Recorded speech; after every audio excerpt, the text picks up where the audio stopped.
শুরু হয়ে গেল ভূতাত্মা। আপনাদের সবাইকে স্বাগত জানাচ্ছি আমাদের আজকের এপিসোডে। শুরুতেই এই বছরে প্রথমবারের মতো আমাদের এইখানে আবারও এসেছেন ডক্টর আলিফ, এবং আমরা শুরুতেই ডক্টর আলিফের কাছে একটা ঘটনার জন্য যাব, এবং যে ঘটনাটি তিনি কালেক্ট করেছেন ঢাকার বাইরে কোনো একটা জায়গা থেকে।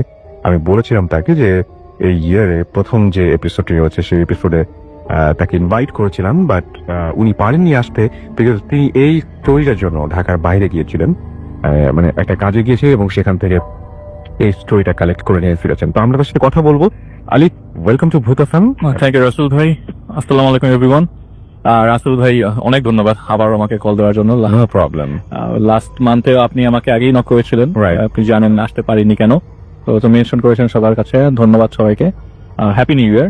আর আমার কিছু কাজিনরা আজকে বসে স্পেশালি শুনছে, তারা বাংলাদেশে এসছেন আর কি, কানাডা থেকে এসছেন, সুইডেন থেকে এসছেন, তাদেরকেও অনেক ধন্যবাদ জানাচ্ছি রাত জেগে আমার ঘটনা শোনার জন্য।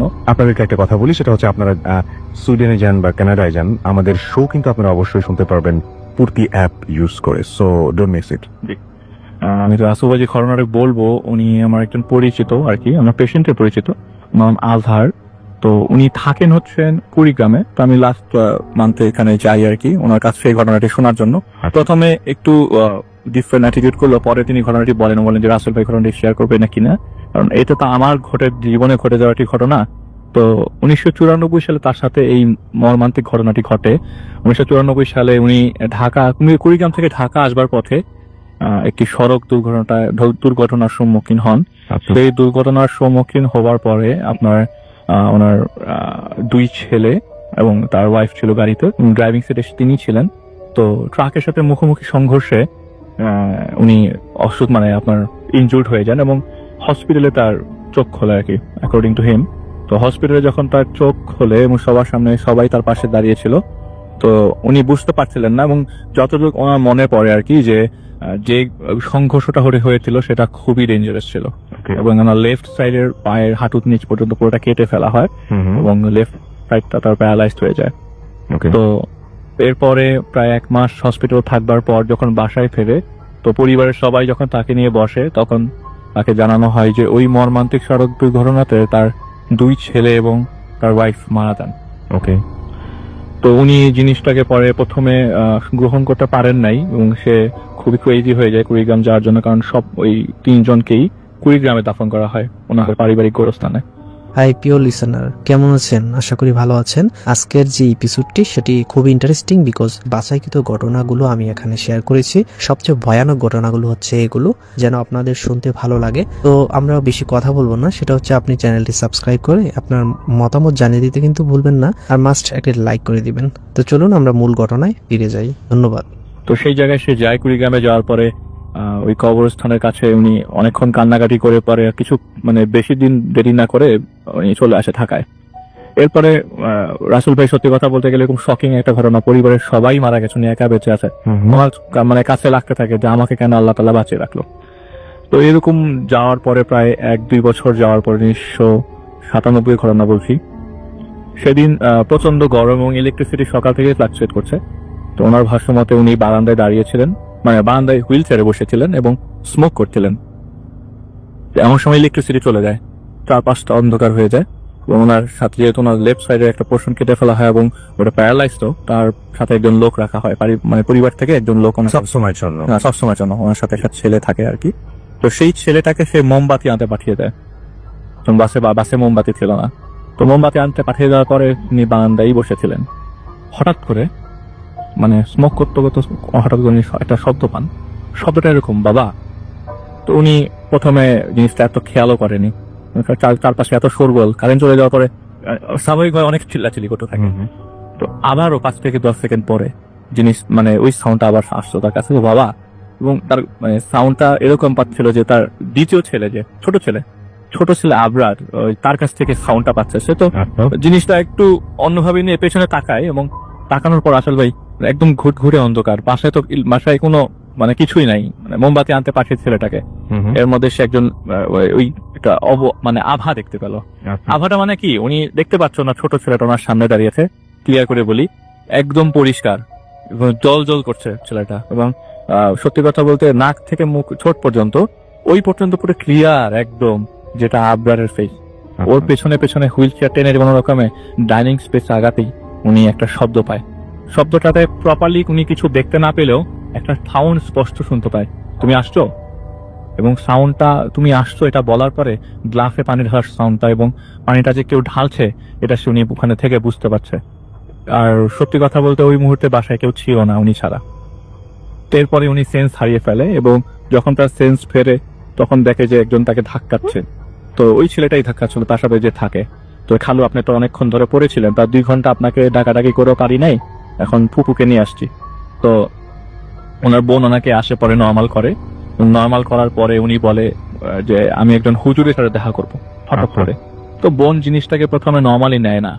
তো উনি জিজ্ঞেস করে কেন, বারবার জিজ্ঞেস করে কেন। তখন সে বোনকে এই ঘটনাটা বলেনি যেটা সে ফেস করেছে। আচ্ছা। তো হুজুরের কাছে যাওয়া পর হুজুর বলে আচ্ছা আপনি কবরটা জিয়ারত করেন না কতদিন হলো? বলে প্রায় 3 বছর। বলে এক কাজ করেন, আপনি কবরটা জিয়ারত করে ফেলেন এবং কবরের সামনে মানে একটা হুজুর নিয়ে একটু দোয়া পড়ে আসেন। আচ্ছা। তো সে কুড়িগ্রাম যথারীতি যায় এবং ব্যাক করে ওই কবরের পাশে দোয়া পড়ে এবং দোয়া পড়ানোর পরে ওই যে হুইল চেয়ারটা ধরে যে ছিল ছেলেটা ওকে বলে তুই 10 মিনিট পরে আয়। ও কবরের পাশে মানে পাশে দাঁড়িয়ে আর কি দোয়া পড়ছিলেন আর কি। তো এর মধ্যে ওই আশেপাশে কেউ ছিল না, হঠাৎ করে একটা সাউন্ড আসলো, বাবা। তো উনি প্রথমে জিনিসটা আগের যেহেতু আগে একটা অপরাধ ঘটেছে সে এবার ভালো করে শোনার চেষ্টা করছে সাউন্ডটা কোথা থেকে আসবে। আবার আসলো, বাবা পেছনে। তো উনি ঘাড় পেছনে তাকালো, ওনার হুইল চেয়ারটা ধরে আছে ওনার ছোট ছেলেটা, ওনার দিকে তাকিয়ে হাসছে। এইটা দেখে উনি অনেক জোরে চিৎকার করে এবং চিৎকার করে এই সবুজ ছেলেটাকে ডেকে নিয়ে আসে। বলে আমি এখানে আর 1 মিনিটও থাকবো না, আমাকে ঢাকায় নিয়ে ব্যবস্থা কর। পরে ওনাকে ঢাকায় নিয়ে আসে। রাসেল ভাই সত্যি কথা ওই 1-2 বছরে ওনার সাথে কোনো কিছুই ঘটে নাই। এখন যেটা বলবো সেটা হচ্ছে মানে আরো বেশি কষ্টদায়ক। তো 1999 সালের ঘটনা। রাত তখন প্রায় 1টা বাজে। আমি বলছি রোজার সময়। ওই সময় রোজা ছিল। তো স্বাভাবিকভাবে সবাই মোটামুটি রাত 1টার দিকে জাগ নাই বলতে গেলে, কারণ সবাই চিন্তা করে যে ফেরি খেয়ে ঘুমাবো। তো অনেক বাসায় আলো জ্বলছে, অনেক বাসায় আলো জ্বলছে না। তেমন সময় পাশের রুম থেকে আসলে একটা সাউন্ড ভেসে আসে। সাউন্ডটা কিরকম অদ্ভুত, উনি এক্সপিরিয়েন্স করেছিল আগে সাউন্ডটা। ওনার 2 ছেলে ছিল, আবরার এবং আফতার। আফতার পড়তো ক্লাস 5-এ, আবরার পড়তো ক্লাস 2-তে। 2 ভাই রুমের মাঝে মধ্যে ঝগড়া করতো, মারামারি করতো, বালিশ নিয়ে ছোড়াছড়ি করতো। সেরকম একটা সাউন্ড আসছে। তো সে উঠতে যাবে এমন সময় পাশ থেকে একটা সাউন্ড আসছে। তার ওয়াইফ তাকে বলছে যে তুমি যেও না, আমি যাচ্ছি। এইটা শুনে উনি একদম ওই জায়গায় স্থির হয়ে বসে পড়ে যে এটা কি হলো। বলে তুমি যেও না, আমি যাচ্ছি। এবং সে উঠে এবং সে দেখছে যে একটা মানুষ তার সামনে দিয়ে উঠে যাচ্ছে। পাশের রুমে যাওয়ার পরে ওই শোরগোলটা বন্ধ হয়ে যায়। উনি ওনার বোনকে ডাকায়। ওনার বোনকে ডাকানোর পর বলে আমাকে একজন ভালো সাইকিয়াট্রিস্টের কাছে নিয়ে যা। আচ্ছা। তো ওনারই একজন পরিচিত সাইকিয়াট্রিস্ট ছিল, হারুন নামে একজন, গাজীপুরে বসেন। তো ওনার কাছে উনি নিয়ে যায়, ওনার বোন নিয়ে যায় এবং ওনার সাথে কনসাল্ট করে বলে যে এটা কোনো বিষয়ই না, তুই এই ওষুধগুলা খা। আচ্ছা। এবং তার 1-2 মাস তার সাথে এরকম কোনো ঘটনাই ঘটেনি এবং সে ওষুধগুলো নর্মালি খেত, কিন্তু আসলে কোনো কাজ হতো না। আর ওই ঘটনার পর থেকে সে রাত্রে ফজরের আগে কখনো ঘুমাতো না, ঘুমালে ফজরের পরেই সে ঘুমাতো। ওকে। তো 2000 সালের ঘটনা। প্রায় 7-8 মাস পরে, ওই 99 7-8 মাস পরে হঠাৎ করে তার জমি জমা সংক্রান্ত বিষয়ে আলমারি খোলা লাগে। তো আলমারি খুলে উনি ফাইল বের করতে যাবে এমন সময় দেখে যে কম্পার্টমেন্টে ওনার ওয়াইফের শাড়ি কাপড় চোপড় ছিল সেই কম্পার্টমেন্টটা একটা সময় খালি করে কাপড়গুলো তার বোনকে গরিবদের দিয়ে দেওয়ার জন্য দিয়েছিল। কিন্তু সেই কম্পার্টমেন্টে সেই আগের কাপড়গুলো আবার সে থোকায় সাজানো গোছানো দেখতে পায়। ইভেন তার কাপড় চোপড় সাজানো গোছানো দেখতে পায়। আগের জিনিসগুলো যদি অন্যভাবে চিন্তা করি রাসেল ভাই, এটাকে অন্যভাবে চিন্তা করা যায় না। তার বোন আসে এবং আসার পরে বলে ভাই এটা তো ইম্পসিবল, আমি তো এই কাপড়গুলো নিয়ে গরিবদের দিয়ে দিয়েছিলাম। বলে এইগুলো আবার কিখানে ব্যাক করে আসতে হবে। এবং সাথে সাথে ওই আপনার সাক্ষী হিসেবে ওই ছেলেটাও বলছে খালু তো গতকাল আলমারি খুলছিল, উনি তো ওই সময় কিছু গোছানো পায়নি, আজকে সব গোছানো। এই বাসায় তো অন্য কোনো মানুষের এন্ট্রিও নাই রাসেল ভাই, খালি ওই 2 জনই থাকে। মাঝে মধ্যে ওই পুপি ওনার যে বোন উনি আসেন মাঝে মধ্যে। তো ওনার কাছে জিনিসটা আরো বেশি অ্যাবনর্মাল লাগতে থাকে, কারণ আগের জিনিসগুলো যদি হ্যালুসিনেশন ধরলেও এই জিনিসগুলো তো আর হ্যালুসিনেশন হিসেবে ধরা যায় না। তো 2008 সালের ঘটনা রাসেল ভাই। এর মাঝে কিছু হয় নাই, উনি অনেক ভালো ছিল এবং অনেকদিন ওয়েট করতে করতে মাঝে মধ্যে এই 2008 পর্যন্ত মাঝে মধ্যে ওনার স্বপ্নে ওনার ছেলেদের সাথে দেখা হতো। ওনার 2 ছেলে ওনার সাথে দেখা করতে আসতো। রাসেল আমি কিন্তু বলছি স্বপ্নে। 2008 সালে রাত্রেবেলা প্রচন্ড মানে ঘুম, ওই দিন স্যার প্রচন্ড ঘুম মানে ঘুম চেয়ে ডেকে বসে আর কি, রাতে 8টায় এসে ঘুমিয়ে যায়। ঘুম ভাঙে ভোরবেলা মানে ঠিক রাত 3টা-4টার দিকে, মানে গভীর রাত তখন, ফজর আজান দিবে ভাবো আমার ভাষায়। তো এমন সময় ঘুমটা ভাঙে এরকম একটা সাউন্ডে, যে সাউন্ডটা উনি প্রত্যক্ষ করেছিলেন সেই 1994 সালে যখন অ্যাক্সিডেন্টটা হয়। ট্রাক এবং গাড়ি স্পিড করার যে সাউন্ডটা, ট্রাক এবং গাড়ি যে সাউন্ডটা, এবং সবার কাছ থেকে সে জেনেছিল যে সবাই পিষ্ট হয়ে যায় ওই অ্যাক্সিডেন্টে, সবাই পিষ্ট হয়ে যায়। তো সেই সাউন্ডটা সে পায় বাথরুম থেকে, সাউন্ডটা খুব ইকো হয়ে আসে, প্রচন্ড জোরে আসে, পিকট আকারে। তো তার পায়ের মানে খাটের সাথেই কিন্তু ছেলেটা ঘুমায়। তো সেই সাউন্ডটা সে একা শুনতে পেয়েছে, যদি ছেলেটাও সাউন্ডটা শুনতে পারতো ছেলেটা উঠে যেত। তো ওকে উনি জাগে বলে তুই আমাকে একটু হুইল চেয়ারে বসা। তো ছেলেটা ঘুমের তালে তাকে হুইল চেয়ারে বসিয়ে দেয় এবং সে ঘুমিয়ে যায়। ছেলেটা সে মানে বাথরুম পর্যন্ত, মানে তাকে কষ্ট, মানে সে নিজেই বাথরুম পর্যন্ত এগিয়ে যাওয়ার পরে দেখে সেই বাথরুমের মধ্যে একজন মহিলা দাঁড়িয়ে আছে, কোলে একজন বাচ্চা এবং দুইটা ছেলে ফ্লোরে শুয়ে আছে। তার এই দৃশ্যে মানে সে প্রায় 30 মিনিটের মতো অবাক হয়ে তাকিয়ে থাকে। তখন বলে যে এটা কি? বলে কি এটা তো তোমার মেয়ে। তো মায়েরা তো বলে কি তুমি কি বলতেছো আবোল তাবোল, এটা বলে সে সেন্সারি ফেলে। আচ্ছা। তো পরে যখন তার বোনকে সে সব জানায়, বলে যে আমি এইসব জিনিস দেখতেছিলাম এতদিন ধরে, তোকে আজকে বললাম ভাই আমি জানি না তুই জিনিসটা কিভাবে নিবি।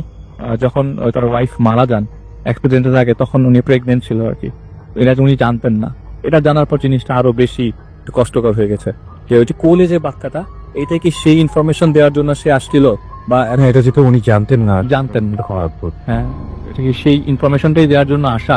তো রাসেল ভাই আমি জিনিসটাকে স্বপ্ন হিসেবে ধরে নিল, কিছু মানে জিনিসগুলো তার সাথে ঘটতে থাকে এখনো পর্যন্ত, স্টিল নাও, যে এখনো ঘটে। এবং তার সাথে প্রায় সময় একটা খার্টেন টাইমে রাতের বেলা তার 2 ছেলে দেখা করতে আসে এখনো পর্যন্ত। এবং সে বলে যে আমার সাথে মনে হয় ওদের আত্মা দেখা করতে আসে, কিন্তু আমি জিনিসটা রাতের বেলা ওরকম ভাবে নেইনি বিষয়টা, কিন্তু বিষয়টা আসলেই খুব ভয়ানক, আসলেও ভয়ানক, এবং আসলেই অনেক অনেক অনেক বেশি ভয়ানক একটা ঘটনা, এবং যাদের সাথে ঘটে শুধুমাত্র তারাই বুঝতে পারেন এটা। আমরা চলে যাব আমাদের পরবর্তী ঘটনা, এবং এটা একটা ইমেল পড়বো আমি, যে ইমেলটা বেশ অদ্ভুত। আমি জানি না যে এটা আপনাদেরকে ভয় ধরাবে কিনা, বাট একটু শুনে দেখুন যে এটা এই রকম ঘটনা ঘটা কি আসলেও স্বাভাবিক কিনা। রোড অ্যাক্সিডেন্টের ঘটনা একটু আগে আমরা শুনলাম, রোড অ্যাক্সিডেন্ট না, তবে রাস্তায় ঘটা আরো একটা ঘটনা শুনুন, যে ঘটনাটি পাঠিয়েছেন আমাদেরই একজন লিসেনার। আশা করছি ঘটনাটা ভয় না পেলেও খুব অদ্ভুত লাগবে। লিখছেন, প্রিয় রাসেল ভাই, শুরুতেই আমার সালাম এবং ভালোবাসা গ্রহণ করবেন। জানি আপনি সব সময় ভালো থাকেন এবং সব সময় ভালো থাকার দলে, তাই কেমন আছেন জানতে চেয়ে আর বিরক্ত করলাম না। আমি ভূত এফএম এর একজন নিয়মিত শ্রোতা। ভূত এফএম এর প্রথম শো থেকে লাস্ট অব্দি একটি এপিসোডও আমি মিস করিনি। আজ একটা কথা না বললেই না, আমি আপনাদের বিশাল ফ্যান। এবং যাই হোক, তিনি এরকম অনেক কিছুই বলেছেন, এবং তিনি বলেছেন যে আজ থেকে 6-7 মাস আগে আমি খুলনার দক্ষিণাঞ্চল বানিয়াখালী এবং মুলাদির তেলিমপুরে দৌতভাবে ঘটে যাওয়া একটি ঘটনা পাঠিয়েছিলাম, যে ঘটনাটিতে সাদা লম্বা আলখেল্লা পড়ুয়া পিঠ বা জিন জাতীয় কিছু একটা সাথে আমার দেখা হয়েছিল। আপনি এই ঘটনাটি পড়ে শুনিয়েছিলেন, এই জন্য আপনাকে অসংখ্য ধন্যবাদ। এনিওয়ে, আমি মোহাম্মদ সারওয়ার হোসেন অলি, যেহেতু আমি খুলনা থাকি তাই আমার পক্ষে স্টুডিওতে এসে ঘটনা শেয়ার করা সম্ভব না। ঘটনাটি আমি ইমেল করছি, এবং প্রতিটি মানুষের জীবনে অস্বাভাবিক ঘটনা ঘটে এটা তিনি বলেছেন। এবং তিনি বলেছেন যে আজকে পর্যন্ত তার সাথে অনেক অনেক ঘটনা ঘটেছে, এবং তার সাথে ঘটা কিছু অস্বাভাবিক ঘটনা যার ব্যাখ্যা তিনি নিজে দিতে পারেননি, বিকজ প্রত্যেকটা ঘটনায় চূড়ান্ত পর্যায়ের অদ্ভুত। এই ঘটনাটা ঘটেছিল 2012 সালের শেষের দিকে। আমি তখন বিবিএ ডিপার্টমেন্টের স্টুডেন্ট, ভার্সিটির খাতিরে ঢাকা থাকি। সেমিস্টার ফাইনাল শেষ হবার পর মোটামুটি লম্বা ছুটি পেয়েছি, কিন্তু বাড়িতে অর্থাৎ খুলনা যাওয়ার কোনো ইচ্ছাই নেই, বিকজ এই মাত্র কিছুদিন আগে বাসা থেকে এসেছি, তাই টার্গেট অন্য কোথাও গিয়ে ছুটি কাটানো। অ্যাট লাস্ট সিদ্ধান্ত নেই যে আমার বাল্যকালের ফ্রেন্ড দীপ্তর বাসা বরিশালে যাব। কোনো একটা সময় দীপ্ত আর আমি একসাথে বরিশাল জেলায় স্কুলে পড়তাম। যথারীতি দীপ্তদের বাড়ি গিয়ে হাজির হলাম। আমি বরিশাল যাবার 2 দিন পরেই একটা ইমার্জেন্সি কাজে দীপ্ত খুলনার উদ্দেশ্যে রওনা হয়। যেহেতু আমি খুলনা যাব না, তাই আমি দীপ্তদের বাড়িতেই রয়ে গেলাম। কিন্তু পোড়া নিয়তি আমাকে বারবারই খুলনা টানছে। ঘটনার দিন রাত্রিবেলা ডিনার করে পরের দিন রাত্রিবেলা ডিনার করে না, এখন খুলনা যাওয়ার একমাত্র ওয়ে হচ্ছে বাইক। ঘরে দীপ্তর এখানে একটা মহা জিনিস বাদ পড়েছে, আমি দেখি যে এটা কিভাবে আনা যায়। আচ্ছা, তিনি বলছিলেন যে তিনি ডিনার করে ফেলেছেন এবং সেদিন ডিনার করে তিনি বলছেন যে আচ্ছা উদ্দেশ্যে রওনা হয় এবং পুরানিয়তি আমাকে বারবারই খুলনা টানছে। ঘটনার দিন আমি রাত্রেবেলা ডিনার করে সিগারেট টানতে টানতে বাইরে হাঁটছি, এমন সময় রাত 10:30টার কাছাকাছি। এমন সময় দীপ্তর ফোন। যে কাজটার জন্য দীপ্ত খুলনা গিয়েছে ওই কাজের জন্য আমাকেও খুলনা যেতে হবে। আমি আজ রাতের ভেতরেই আমাকে যেতে হবে এবং সেটা অনেকটাই মানে অসুবিধাজনক ছিল, কারণ তখন রাত প্রায় 11টা বাজে। তাই এখন বরিশাল থেকে খুলনায় যাত্রীবাহী বাস বা মাইক্রো কিছুই পাওয়া যাবে না। এখন খুলনা যাওয়ার একমাত্র ওয়ে হচ্ছে বাইক। ঘরে দীপ্তর একটা বাইক ছিল, যেহেতু এত দূরের জার্নি তাই দীপ্ত বাইক নেয়নি। সিদ্ধান্ত নিলাম দীপ্তর বাইক নিয়েই খুলনার উদ্দেশ্যে রওনা দিব। ঘরে একটা ক্যানে বেশ খানিকটা তেল আছে, গাড়িতে তেল ভরে রেডি হয়ে রওনা দিতে ঘড়ির কাঁটা 11:15 ছুঁই। এই রাতের বেলায় শীতের মধ্যে বাইক নিয়ে এত দূরের জার্নি করতে হবে, তাই সিদ্ধান্ত নিলাম হাইওয়েতে ওঠার আগে বাইকটা গ্যারেজ থেকে একটু অর্থাৎ ওয়ার্কশপ থেকে একটু চেক করিয়ে নেব। ওয়ার্কশপে যাওয়ার উদ্দেশ্যে চকবাজার ঘুরে লঞ্চঘাট টার্মিনাল অব্দি গিয়ে ওইখানে একটা গ্যারেজ থেকে বাইকে টুকিটাকি কাজ করিয়ে হাইওয়েতে বাইক টান দিলাম। আমিও বরিশালে ছেলে, তাই বরিশালের সবকিছুই আমি জানি। ইভেন আমার দেশের বাড়ি বরিশাল, তবে ফ্যামিলি খুলনাতে থাকে, সেই সুবাদে আমরাও খুলনাতে থাকি। বরিশাল টু খুলনা হাইওয়ের ভেতরে বরিশালের কালিজিরা ব্রিজ এরিয়া থেকে শুরু করে বেকুটিয়া ফেরিঘাট পর্যন্ত এই রুটটাতে একটু ভয় আছে, বিশেষ করে রাতের বেলা, বিকজ এই রুটটাতে প্রচুর পরিমাণে বাইক ছিনতাই হয়। বরিশালের লিসনাররা যারা শুনছেন তারা সবাই এটা জানেন। হাইওয়েতে বাইক টানছি, বাইকের স্পিড 100 আপ এবং ব্যাপটিস্ট মিশন স্কুল ক্রস করবো এমন সময় রাস্তার ভেতরে সাদা কাপড় পুরো এক লোক লিফট যাওয়ার ভঙ্গিতে হঠাৎ করেই চোখের পলকে রাস্তার ভেতরে চলে এলো। আমি বাইকে হার্ড ব্রেক করলাম, কিন্তু এই speed bike on the spot break করা ইম্পসিবল। স্বাভাবিকভাবেই আমার বাইক স্লিপ করে কিছুটা সামনে গিয়ে ব্রেক করলো। অদ্ভুত বিষয়, ওখানে অ্যাক্সিডেন্ট হওয়ার কথা থাকলেও মনে হলো আমি ওই লোকটার শরীর ভেদ করে চলে গিয়েছি। সাথে সাথে এদিক ওদিক ঘাড় ঘুরিয়ে দেখি রাস্তায় কেউ নেই। কি হলো কিছুই বুঝলাম না, ভাবলাম কুয়াশার ভেতরে ভুল দেখছি, তাই আবারও বাইক টান দিলাম।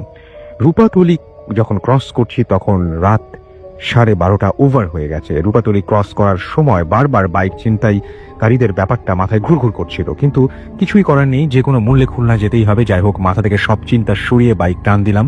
আমি এমনিতে প্রচুর রাফ বাইক চালাই। এনিওয়ে, কিছুক্ষণের মধ্যেই কালোজিরা ব্রিজ ক্রস করে আমি তখন অব্দি সবকিছু ঠিক। কালোজিরা ব্রিজ ক্রস করার 7-8 মিনিট পরেই একটা মাইক্রোবাস আমাকে ওভারটেক করলো। মাইক্রোটা আমাকে ওভারটেক করে চলে যাওয়ার সময় বেশ অবাক লাগছিল, বিকজ তখন আমার বাইকের স্পিড ছিল 110 থেকে 115 সিসি। এত স্পিডে থাকার পরেও মাইক্রোটা আমাকে ওভারটেক করলো এবং ভাবলাম যে এই কুয়াশার ভেতরে এত জোরে মাইক্রো চালানোর দরকার কি। যাই হোক, তখনও ভয় পাওয়ার মতো কিছু ঘটেছিল না, কিন্তু কিছুক্ষণ পরেই আমার বাইকের পেছনে আরেকটা মাইক্রো দেখতে পেলাম। পিছনে যে মাইক্রোটা আমাকে ওভারটেক করছে না। আমি বাইকে ব্রেক স্লো, আমি বাইক স্লো করলেও মাইক্রো স্লো করে। আমি বাইকটা টান দিলে ওরাও মাইক্রো টান দেয়, এমন একটা অবস্থা। 7-5 ভেবে আমি বাইকের স্পিডে টান দিলাম। কিছু দূর যাওয়ার পরে কিছুক্ষণ আগে আমাকে ওভারটেক করে চলে আসা সেই মাইক্রো বাসটা দেখতে পেলাম। ওই মাইক্রো বাসটা রাস্তার ভেতরে এলোমেলো ভাবে, একবার রাস্তার ডান দিকে একবার রাস্তার বাম দিকে এমন ভাবে ড্রাইভ করছে যেন কোনো একটা কারণে আমি কোনোভাবে ওভারটেক করতে না পারি। পিছনে এই মাইক্রোটাও আছে। দ্যাট মিনস যে মাইক্রোটার ভেতরে একটা কানেকশন রয়েছে, আমি 2 মাইক্রোর মাঝখানে। আমাকে ফেলে যে আমার বাইকটা ছিনতাই করতে চাচ্ছে তখন এটা বুঝে গিয়েছে আমি। স্বাভাবিকভাবেই তখন কি করবো বুঝতে পারছিলাম না। যত ভালো বাইকই হোক না কেন, টিপটপ কন্ডিশনে নেয়া মাইক্রোর সাথে টক্কর দেয়া ইম্পসিবল। এইভাবে কিছুক্ষণ চলার পর হঠাৎ করে সামনের মাইক্রোটা ইউটার্ন নিয়ে গাড়ি ঘোরাতে গিয়েছে। তার উদ্দেশ্যে রাস্তা আটকিয়ে আমাকে ধরবে, কিন্তু আমি সামনের মাইক্রোটার কাছাকাছি ছিলাম। যখনই ওটা মাইক্রোটা টার্ন নিয়েছে, সাথে সাথে আমি তাদের মাইক্রোর পেছন সাইড দিয়ে বাইকটা টেনে বের করে নিয়ে চলে গেছি। কোনো মাত্র মাইক্রোটাকে ওভারটেক করে উন্মাদের মতো বাইক টানা শুরু করেছি। কুয়াশার জন্য সামনে ভালোভাবে দেখাও যাচ্ছে না। তবুও কিভাবে এরকম বাইক টানছিলাম জানি না। লুকিং গ্লাসে দেখলাম যে ওরা আমার পেছন ছুটছে। তখন বিভিন্ন ধরনের চিন্তা কাজ করছিল, যেমন ওদের হাতে ধরা পড়লে আমার সাথে ওরা কি করবে। কুয়াশার জন্য সামনে কিছুই দেখা যাচ্ছে না। এই স্পিডে যদি সামনে কিছু চলে আসে তাহলে আমার কি করার থাকবে। বাইকের স্পিড 130 ছুঁই। আমি এই স্পিডে যদি কোনো কিছুর সাথে ধাক্কা খাই তাহলে আমি বেঁচে থাকবো কিনা, এই স্পিডে যদি টায়ার পাংচার হয়ে যায় ওই অবস্থায় বাইক কন্ট্রোল করা সম্ভব হবে কিনা, এইরকম বিভিন্ন চিন্তা করতে করতে কখন যে খুলনার কাটাখালী গোল চত্বরে পৌঁছে গিয়েছি জানি না। চোখের সামনে হঠাৎ করেই কাটাখালী গোল চত্বর দেখতে পেয়ে বিস্ময়ের চূড়ান্ত সীমায় পৌঁছে গিয়েছিলাম। এনিওয়ে, কাটাখালী পাম্পে দাঁড়িয়ে কিছুক্ষণ রেস্ট নিলাম, সিগারেট টানলাম। ফিরে আসার সময় হঠাৎ করে পাম্পের ঘড়ির দিকে নজর গেল আমার এবং দেখলাম যে মাত্র 12:43 বাজে। মাত্র 13 মিনিটে বরিশাল থেকে খুলনা আসা সম্ভব নাকি? ভাবলাম ঘড়ি হয়তো নষ্ট। নিজের হাতের ঘড়ি দেখলাম, সেখানেও 12:43। বিদ্যুৎ গতিতে পকেট থেকে টেলিফোন বের করলাম, সেখানেও 12:43। এটা কিভাবে সম্ভব? আমার সাথে কি হচ্ছে কিছুই বুঝতে পারছিলাম না। লাস্ট ব্যাপারটাকে ওভারলুক করে রওনা দেওয়ার উদ্দেশ্যে বাইকে উঠে চাবি দিলাম। বাইকের স্পিড মিটার ডিসপ্লেতে দেখলাম যে সেখানে দেখি যে 2166 কিলোমিটার শো করছে। এবার আমার মাথার ভেতর ভন ভন করতে শুরু করলো। বরিশাল থেকে গাড়িতে তেল ভরার সময় 2148 কিলোমিটার দেখেছি। এবার একে একে আমার সবকিছু ঘোরাতে হয়ে যাচ্ছে। গাড়িতে তেল ভরার সময় 2148 কিলোমিটার, এখন 2166, তার মানে আমি মাত্র 17 কিলোমিটার চালিয়েছি। বরিশাল থেকে খুলনার দূরত্ব 150 কিলোমিটার। আমার বাসা থেকে কালোজিরা ব্রিজ পর্যন্ত 17 কিলোমিটার। বাইকের মিটার অনুযায়ী আমার বাইক 17 কিলোমিটার চলেছে। তার মানে আমি কি আকাশপথে উড়েলাম? এমন না যে আমার বাইকের স্পিড মিটার নষ্ট, বিকজ বারবারই বাইকে কত কিলোমিটারে বাইক চলছে সেটা শো করছিল। এবং কালোজিরা ব্রিজ থেকে কাটাখালী মোড় অব্দি কমপক্ষে হলেও 50-60টি স্পিড ব্রেকার আছে, কিন্তু আমার বাইক চালিয়ে আসার সময় একটা স্পিড ব্রেকারও আমি ক্রস করিনি। এত লং জার্নির মাঝে আমি একবারও বাইক ব্রেক করিনি। আমি যে স্পিডে বাইক চালিয়ে এসেছি, ওই স্পিডে ব্রেক করলে নির্ঘাত বাইক জাম্প করতো বা অ্যাক্সিডেন্ট করতাম। তাহলে এত বড় স্পিড ব্রেকার গেল কোথায়? বরিশাল থেকে ঝালকাঠি গাবখান ব্রিজ হয়ে খুলনা আসতে হলে অবশ্যই বেকুটিয়া ফেরি ঘাট ক্রস করতে হবে। দ্যাট মিন ফেরিতে চড়তে হবে। কিন্তু তাজ্জব বিষয়, আমি ফেরিতেই উঠিনি। কিন্তু বেকুটিয়া ফেরি ঘাট ক্রস না করে খুলনায় আসার কোনো অপশন নেই। তাহলে কিভাবে এলাম? এই ব্যাখ্যা যদি কেউ জানেন তাহলে জানাবেন। এটাই ছিল ঘটনা। যদি ভালো লাগে পড়ে শোনাবেন। আমি নিজেই স্বীকার করছি এই ঘটনাটি চূড়ান্ত পর্যায়ের অদ্ভুত। তাই আমার এই ঘটনা নিয়ে যদি কেউ কোনো ধরনের সন্দেহ প্রকাশ করেন তাহলে আমি এটা প্রমাণ দিতে পারবো। এবং এই ঘটনাটি কোথাও প্রকাশ হয়েছিল বা এরকম কিছু জানা থাকলে আমাকে জানাবেন। এবং এটা তার নিচের ঘটনাটা তিনি দাবি করেছেন। তিনি ফেসবুক আইডি দিয়েছেন এবং তার ফেসবুক আইডিকে আমি যদি খুব অদ্ভুত ঘটনার জন্য বলছি যে আপনি দেখতে পারেন। যদি আপনাদেরকে কারো ইচ্ছা করে তাহলে আপনারা অবশ্যই এই ঘটনার সম্পর্কে যাচাই করতে পারেন। ভূতত্ত্ব পেজের মাধ্যমে হয়তো আপনারা তার সাথে যোগাযোগ করতে পারবেন। তো যাই হোক, এই ছিল ঘটনা এবং এই ঘটনাটি শোনার পরে কেমন লাগলো আপনারা অবশ্যই জানাবেন। আমরা যেটা করবো সেটা হচ্ছে দ্রুত একটা বিরতিতে যাবো এবং বিরতির পরে আবারও ফিরে আসবো এখনই। সেই পর্যন্ত আমাদের সঙ্গেই থাকবেন। কোথাও 9840 নাম্বারে আমরা চলে যাব আমাদের দ্বিতীয় অতিথির কাছে। আপনার নামটা একটু প্লিজ বলবেন এবং আপনি কোথা থেকে এসেছেন? হ্যালো রাসেল ভাই, হ্যালো লিসেনার, আমি মেহেদি হাসান রাজীব, আমার বাসা যাত্রাবাড়ি সোনিয়াকা থেকে আসছি।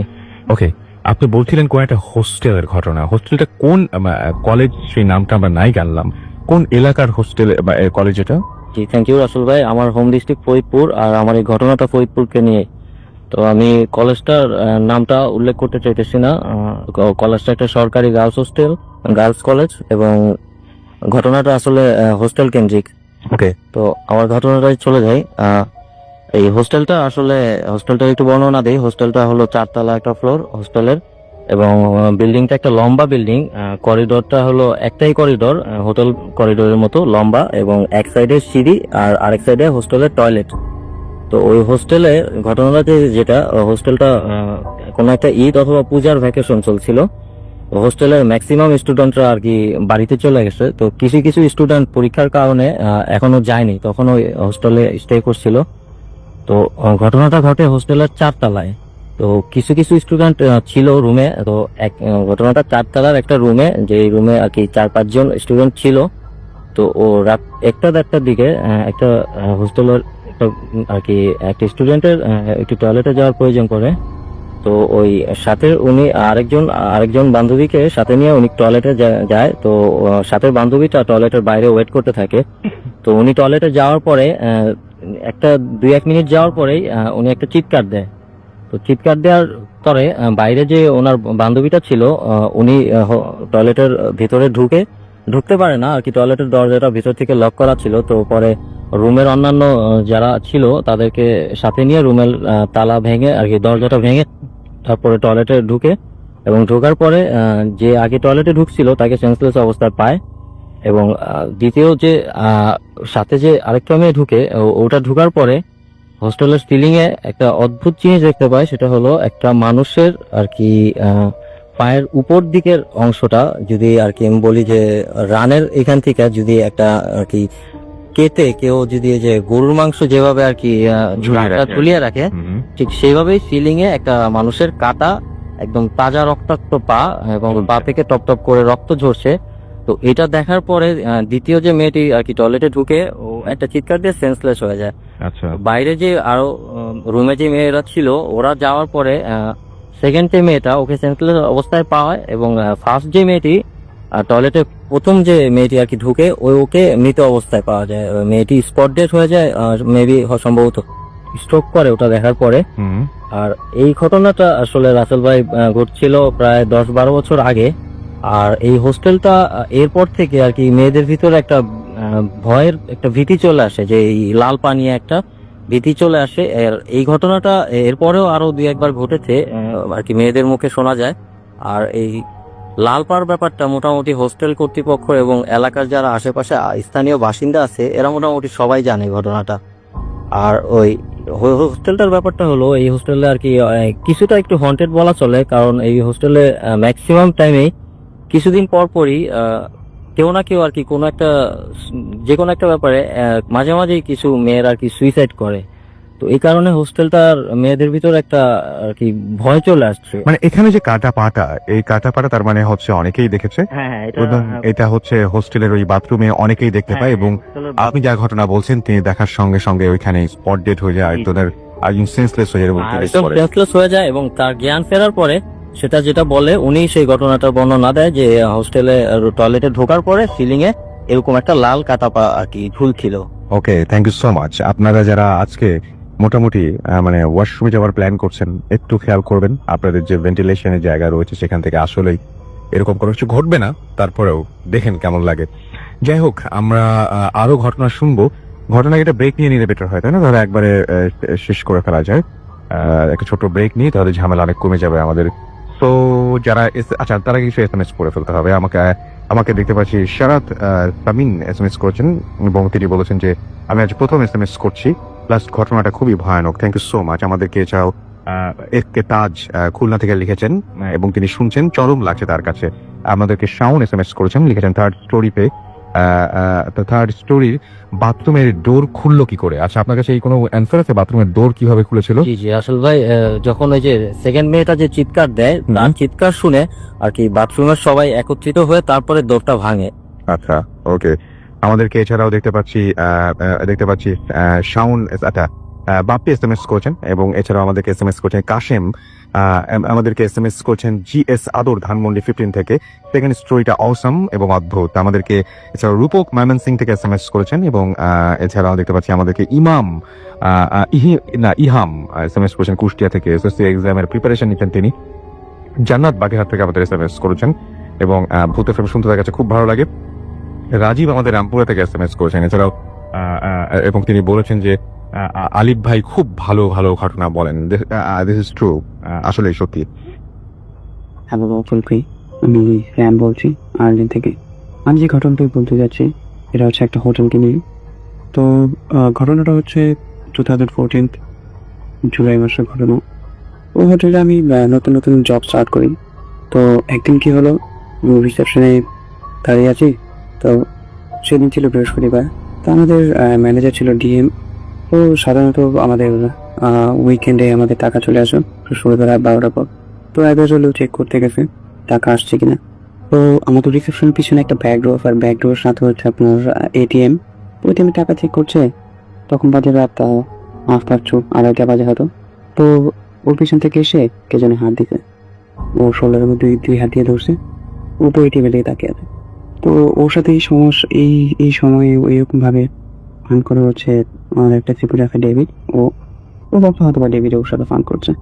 তো বলে যে ডেভিড, তুই আর কোন সময় বা ফ্রেশন এসে আমার সাথে ফান করতেছিস, আমি টাকাটা চেক করে ওয়েট। ও ওয়েট বলে ও টাকাটা চেক করলো। তো তখন কিন্তু পিছনে ঘুরে তাকায়নি, আসলে কি ডেভিড নেই, অন্য কেউ।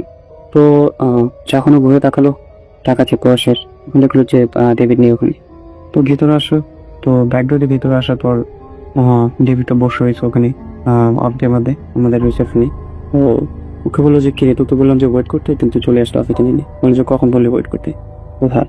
বলে যে এখন আমি টাকা চেক করতেছিলাম, তুই আমার কিছু দেখে শরীরের হাত থেকে, আমি তো বললাম যে তুই ওয়েট কর, তোমাকে না বলে চলে আসছে, এটা অনেক রুড। বলছে না আমি তো যাইনি, আমি তো এখানে কথা বলছিলাম। তো আমাদের ম্যানেজার ও এটা জানে আসলে হয়তো বা কোনো সমস্যা হচ্ছে, কারণ অনেক প্রায় 18 বছর ধরে ওই হোটেলে জব করতেছে। সো এটা যেটা জানে হোটেলের ব্যাপারে। তা আমি ছিলাম নতুন, তো আমার সঙ্গে বলেনি মহাবন্ধ কিছু অত বড় বড় কথাবার্তা ব্যাপারটা নিয়ে। তো এরকম একদিন আমরা ওইটা শুনতে একটা বিজি ছিলাম না, বাট আমাদের হোটেলে একটা কনফারেন্স ছিল। আর কনফারেন্স রুমটা হচ্ছে আমি যা করে শুনে এসেছি যে ইউরোপের মধ্যে সেকেন্ড লার্জেস্ট কনফারেন্স রুমটা বড়। তো কনফারেন্স রুম কনফারেন্স শেষ, তখন বাজে হচ্ছে 3টা 3:30 বাজে। সেদিন অনেক বৃষ্টি হচ্ছিল। তো তো ট্রেনিং এর যে স্টাফ ছিল, তো ওদের স্টাফ কম ছিল সিএনবি। তো ও রিসেপশনে আসলে আমরা বেশি দিলাম না। আমার ম্যানেজার বললো যে স্যাম, তো ওদের সাথে যা, ওদেরকে একটু হেল্প কর, কারণ আমরা তো বিজি নেই। আমি বললাম যে ঠিক আছে, সমস্যা নেই, আমি যাই। তো ওদের সাথে আমি চলে গেলাম কনফারেন্স রুমে। তো কনফারেন্স রুমে আপনার আমি করছিলাম হচ্ছে ওখানে বিয়ারের গ্লাসগুলি পুরো আছে এদিক ওদিক, আমি বিয়ারের গ্লাসগুলি কালেক্ট করতেছি। তো এখন বিয়ারের গ্লাসগুলি কালেক্ট করতে করতে অনেক গ্লাস হয়ে যায়। তো গ্লাসগুলো একটা টেবিলের উপর রেখে দিচ্ছি আমি। আর গ্লাসগুলি পড়ার কোনো উপায় নেই, কারণ যে টেবিলটার উপর রাখা আছে ওই টেবিলটা অনেক বড়, আর গ্লাস হয়তো বা 15-20টা, বাট টেবিল হিসেবে গ্লাস অনেক কম ওখানে। তো আমাদের ক্লিনিং শেষ, তো সিকিউরিটি চলে আসবে গেট ক্লোজ করলে কনফারেন্স রুমে। সিকিউরিটি আসার 30 সেকেন্ড অবসর নিয়ে কথা বলতেছিলাম। তো সাডেনলি সিকিউরিটি নিয়ে আমার সাথে কথা বলতে, সাডেন কি হলো, গ্লাসটা ভেঙে গেল, একটা গ্লাস ওখান থেকে ভেঙে গেল, অনেক জোর শব্দ হলো। আর শব্দটা আমরা সবাই শুনতে পাই। তো আমরা দৌড়ে যাই ওখানে। আমি তো স্পেশালি সবার আগে দৌড়ে গিয়ে দেখি যে অনেকগুলো গ্লাস রাখা, তো আমি যেগুলো রাখছি নিজের হাতে সবগুলো গ্লাস ঠিক আছে। মাঝখানে সবগুলো গ্লাসের মাঝখানে একটা গ্লাস আছে, যে গ্লাসটা মানে ইম্পসিবল ভাঙা, পসিবল না, যদিও ভাঙে অবশ্যই অন্যান্য গ্লাসগুলি পড়ে যাবে। মাঝখানে যে গ্লাসটা ছিল সেটা ভেঙে গেছে, একদম ভেঙে গুঁড়ো গুঁড়ো হয়ে গেছে, ছোট ছোট পিস। তো আমি চিন্তা করলাম ইম্পসিবল, কিভাবে হয়? এটা তো হওয়ার কথা না। যদি গ্লাস গরম থাকতো তাহলে একটা কথা হয়, আমি মনে মনে চিন্তা করতেছিলাম যে গ্লাস যদি গরম থাকতো তাহলে হয়তো গ্লাসটা কারণ ছিল, গ্লাস একদম ঠান্ডা, ওর সব গ্লাস ছেড়ে মাঝখানে গ্লাসটা কেন ভাঙবে? যাই হোক, রিপোর্টে জিজ্ঞেস করলাম কি হলো, বললো যে it doesn't look right, go out from here. তো আমি ওকে জিজ্ঞেস করলাম কি হলো, বলে যে তোকে বলবো না কোনো যেদিন শোনা হবে। আচ্ছা ঠিক আছে, একটু ভয় পেয়ে গেলাম। তো চলে আসে আমরা সবাই। তেমনই আরেকদিন আমি রিসেপশনে দাঁড়ানো। তো সেদিন আমরা ছিলাম 3 জন রিসেপশনে। একটা ছেলেকে পাঠালাম একটা কাজে, আরেকজন গেল টিকিট খেতে, আমি একা রিসেপশনে। তখন বাজে রাত কমসে কম 3টা হবে, 3টা 3:30। তো আমাদের রিসেপশনের পিছনে একটা অফিস আছে, রিসেপশনের সাথে কানেক্টেড। অফিসের মধ্যে বড় একটা ফটোকপি মেশিন, যেটা দিয়ে আমরা বড় বড় যে পেজগুলি থাকে, যদি কোনো ডকুমেন্ট থাকে যেগুলি আমরা করি আর কি ব্যাক অফিস থেকে, কালার ফটো, তো ওখান থেকে আমি প্রিন্ট আউট করি আমরা। সেদিনগুলো আমি রিসেপশনে, অফিসের মধ্যে কেউ নেই, একজন গেল সিগারেট খেতে, একজনকে আরেকটা কাজে পাঠালাম। তো সাডেনলি কি হলো, মেশিনটা চালু হয়ে গেল। মেশিনটা চালু হওয়ার পর আমি চিন্তা করলাম হয়তো কেউ আছে। এখন ওই মেশিনটা কন্টিনিউ চলতেছে, প্রায় হয়ে গেছে 2-3 মিনিট। আমি চিন্তা করি এত কিছু কপি কে করতেছে। আমি ভিতরে চেক করলাম, দেখি যে কেউ অফিসের মধ্যে। আর পেজের যে অ্যামাউন্ট মারা হলো মেশিনের মধ্যে প্রায় 200। তো আমি যখন গেলাম তখন দেখি যে 190 পেজ হয়ে গেছে কপি অলরেডি। বাট কপি আসছে যে কপিগুলি আমাদের সাথে কেউ কপি করে কপি এখান থেকে বাটনটা প্রেস করে চলে গেছে দায়িত্ব দিয়ে। আমি দেখলাম যে পেজগুলি একদম ক্লিন অ্যান্ড এমটি, একদম খালি পেজ, সাদা পেজগুলি কপি হয়ে আসছে। তারপর আমার কলিগ আসার পরে জিজ্ঞাসা করলাম, তুই কি যাওয়ার আগে কোনো কিছু কপি করে গেলি? বলে না, আমি তো কিছু কপি করিনি। ইভেন আমি চেক করছি মেশিনের মধ্যে যে পুরো কোনো পেজ রাখা আছে কিনা, এরকম কপি হচ্ছে, দেখলাম যে কোনো পেজই নেই। বলে যে কি হয়েছে? আমি বলে যে পেজগুলো অটোমেটিক কপি হয়ে বেরোলো। তো ভাবলাম যে তুই কিছু করে গেছিল। তো বলে যে না। তো হাসছিল আমাকে দেখে। ও জানে, ও প্রায় 8 বছর ধরে ওখানে জব করতেছে। ও জানে এই ব্যাপারটা, যে এখানে ভৌতিক টাইপের কিছু আছে। তারপর এমন একদিন আমাদের নাইট পড়ার অফ ছিল। তো সেদিন আমাকে বললো যে র্যাম্প গিয়ে ব্রেকফাস্ট মেনুগুলি কালেক্ট করে নিয়ে আসো রুম থেকে। তো আমরা কি করি, সকাল ভোরে 5টা 5:30টার দিকে, ওটা 4:30 দিকে এরকম একটা টাইম দেখে আমরা প্রত্যেকটা করিডোরে ঘুরে প্রত্যেকটা রুম থেকে ব্রেকফাস্ট কার্ডগুলি নিয়ে আসি। তো এরকমই আমি একদিন আমাকে পাঠালো, আমি গেলাম। তো ফ্লোটার ব্যাপারে কেন বলিনি, তাহলে বুঝতে সবার জন্য ইজি হবে। তো ফ্লোগুলো হচ্ছে এমন যে হোটেলের মধ্যে 774 রুমস আছে।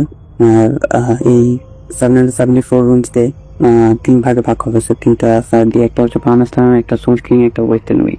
তো প্রায় 1 hour 30 minutes এরকম সময় লেগে যায় আমাদের। তা আমি চেক করতাম, তো চেক করে আসছি। তার একদিন পর আমি আবার যাই চেক করতে, কারণ সেদিন অফ ছিল, 2 দিন অফ থাকে প্রোভাইডার। তো কি করে ওটা সুইচ দিন, ওখানে তো করোনা গেছে। সেই করোনাটা এত ঠান্ডা ওখানে প্রচুর ঠান্ডা, গোলাপ অনেক ঠান্ডা হয়ে যায়, কেমন যেন ভালো লাগে না। তো ওখানে আসতাম দেখতাম যে অনেক ঠান্ডা। কোরিডোরের মধ্যে আমাদের সাধারণত ওখানে হিটার থাকে ঠান্ডার জন্য, যাতে ঠান্ডা না লাগে সেজন্য হিটার থাকে ওখানে। তো সবখানেই গরম থাকে, ওই জায়গাটার মধ্যে অনেক ঠান্ডা। তো আমি কয়েকদিন যায়, তো এরকম আরেকদিন আমি চেক করতে যাচ্ছিলাম।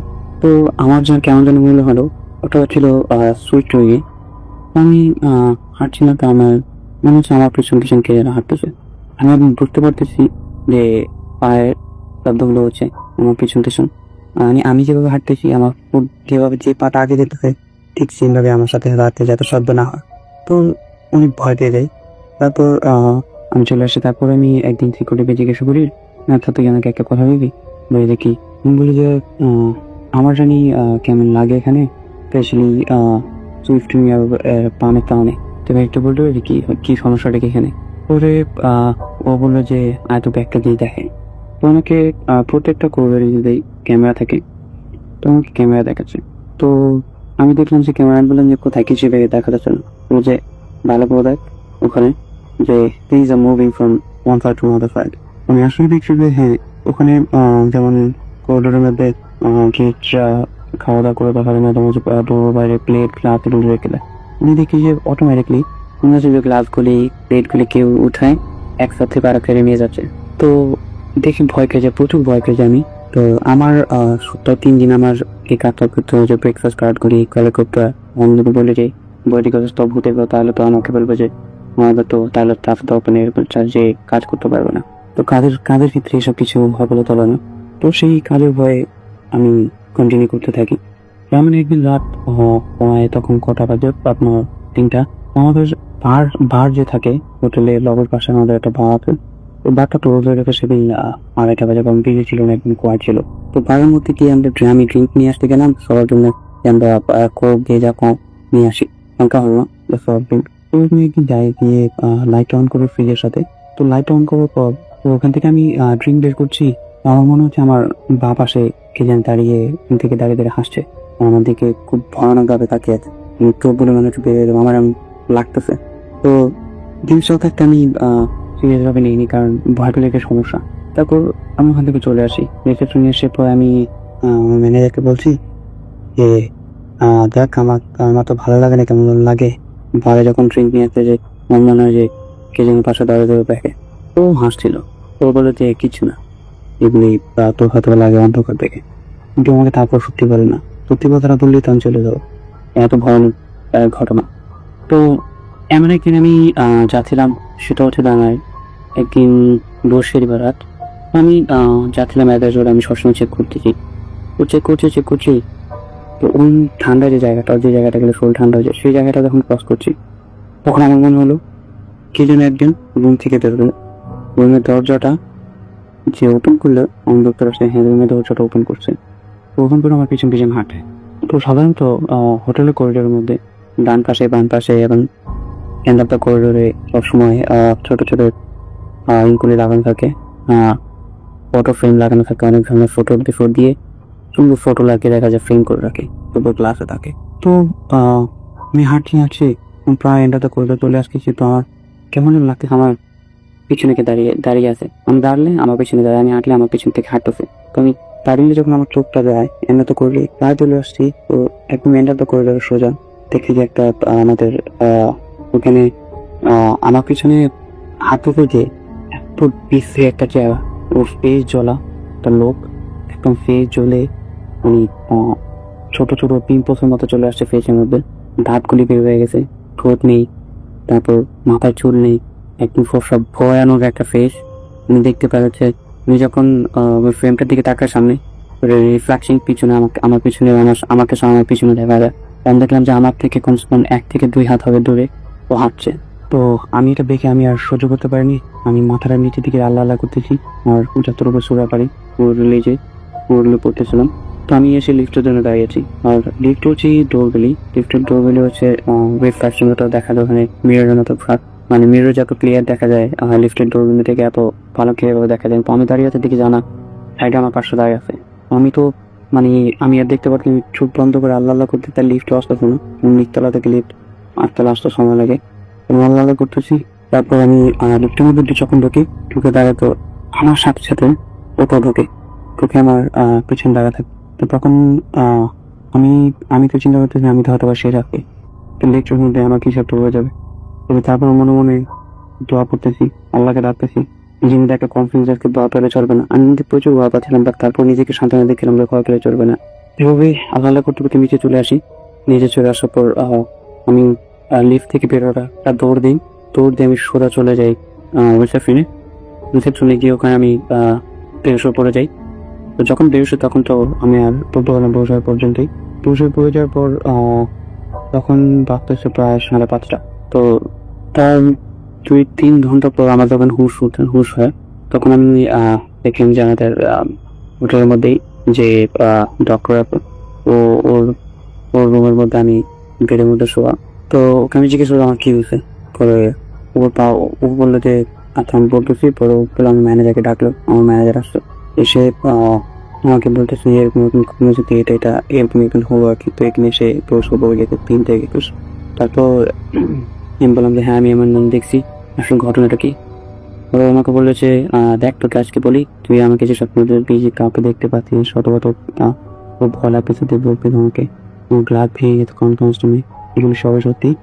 কারণ হচ্ছে আমি তোকে বলি, এখানে আমাদের ফুল ফ্লোরে সুইফট উইং এর একটা রুম আছে, যে রুমটার মধ্যে একটা লোক ওখানে গরম পানি বাটাতে ছেড়ে সে গোসল করতেছিল। ওই অবস্থায় গরম পানির মধ্যে মারা গেছে। কিভাবে মারা গেছে কেউ বলতে পারবে না। গরম পানিতে বললে চামড়া, স্কিন, ফেস সব জ্বলে গেছে, এত গরম পানি ছিল। তো আমি এগুলি শোনার পর তখনই ভাবলাম যে হ্যাঁ আমি যখন এই কোনাটার মধ্যে থরবনের পাশে, তখন আমি প্রচুর ভয় লাগে, এটাই হয়তো কারণ। তারপর আমি যখন এইসব ঘটনা শুনি, তারপরের দিন আমি ওজন লেটার স্ট্যাম্প করে আমি টিচারের র্যাম্পরে আমি জব করবো নাকি না। তখন আমার তো রিজন জিজ্ঞাসা করে, আমি বললাম যে এইভাবে কাজ করা যাবে না, কারণ আমি ভয় পাই।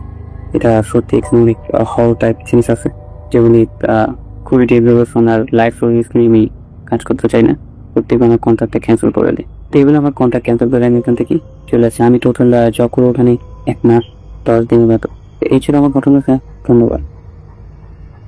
আমরা আর কথা না বাড়িয়ে তাহলে আরেকটা জমজমাট ঘটনায় চলে যাই। আলিফের কাছে আমরা ফিরে আসবো। আলিফ, এইবার যে ঘটনাটা আমরা শুনবো ডক্টর আলিফের কাছে যাচ্ছি, সেই ঘটনাটা কোথাকার? জি রাসেল ভাই, থ্যাংক ইউ আবার আমাকে সুযোগ দেওয়ার জন্য।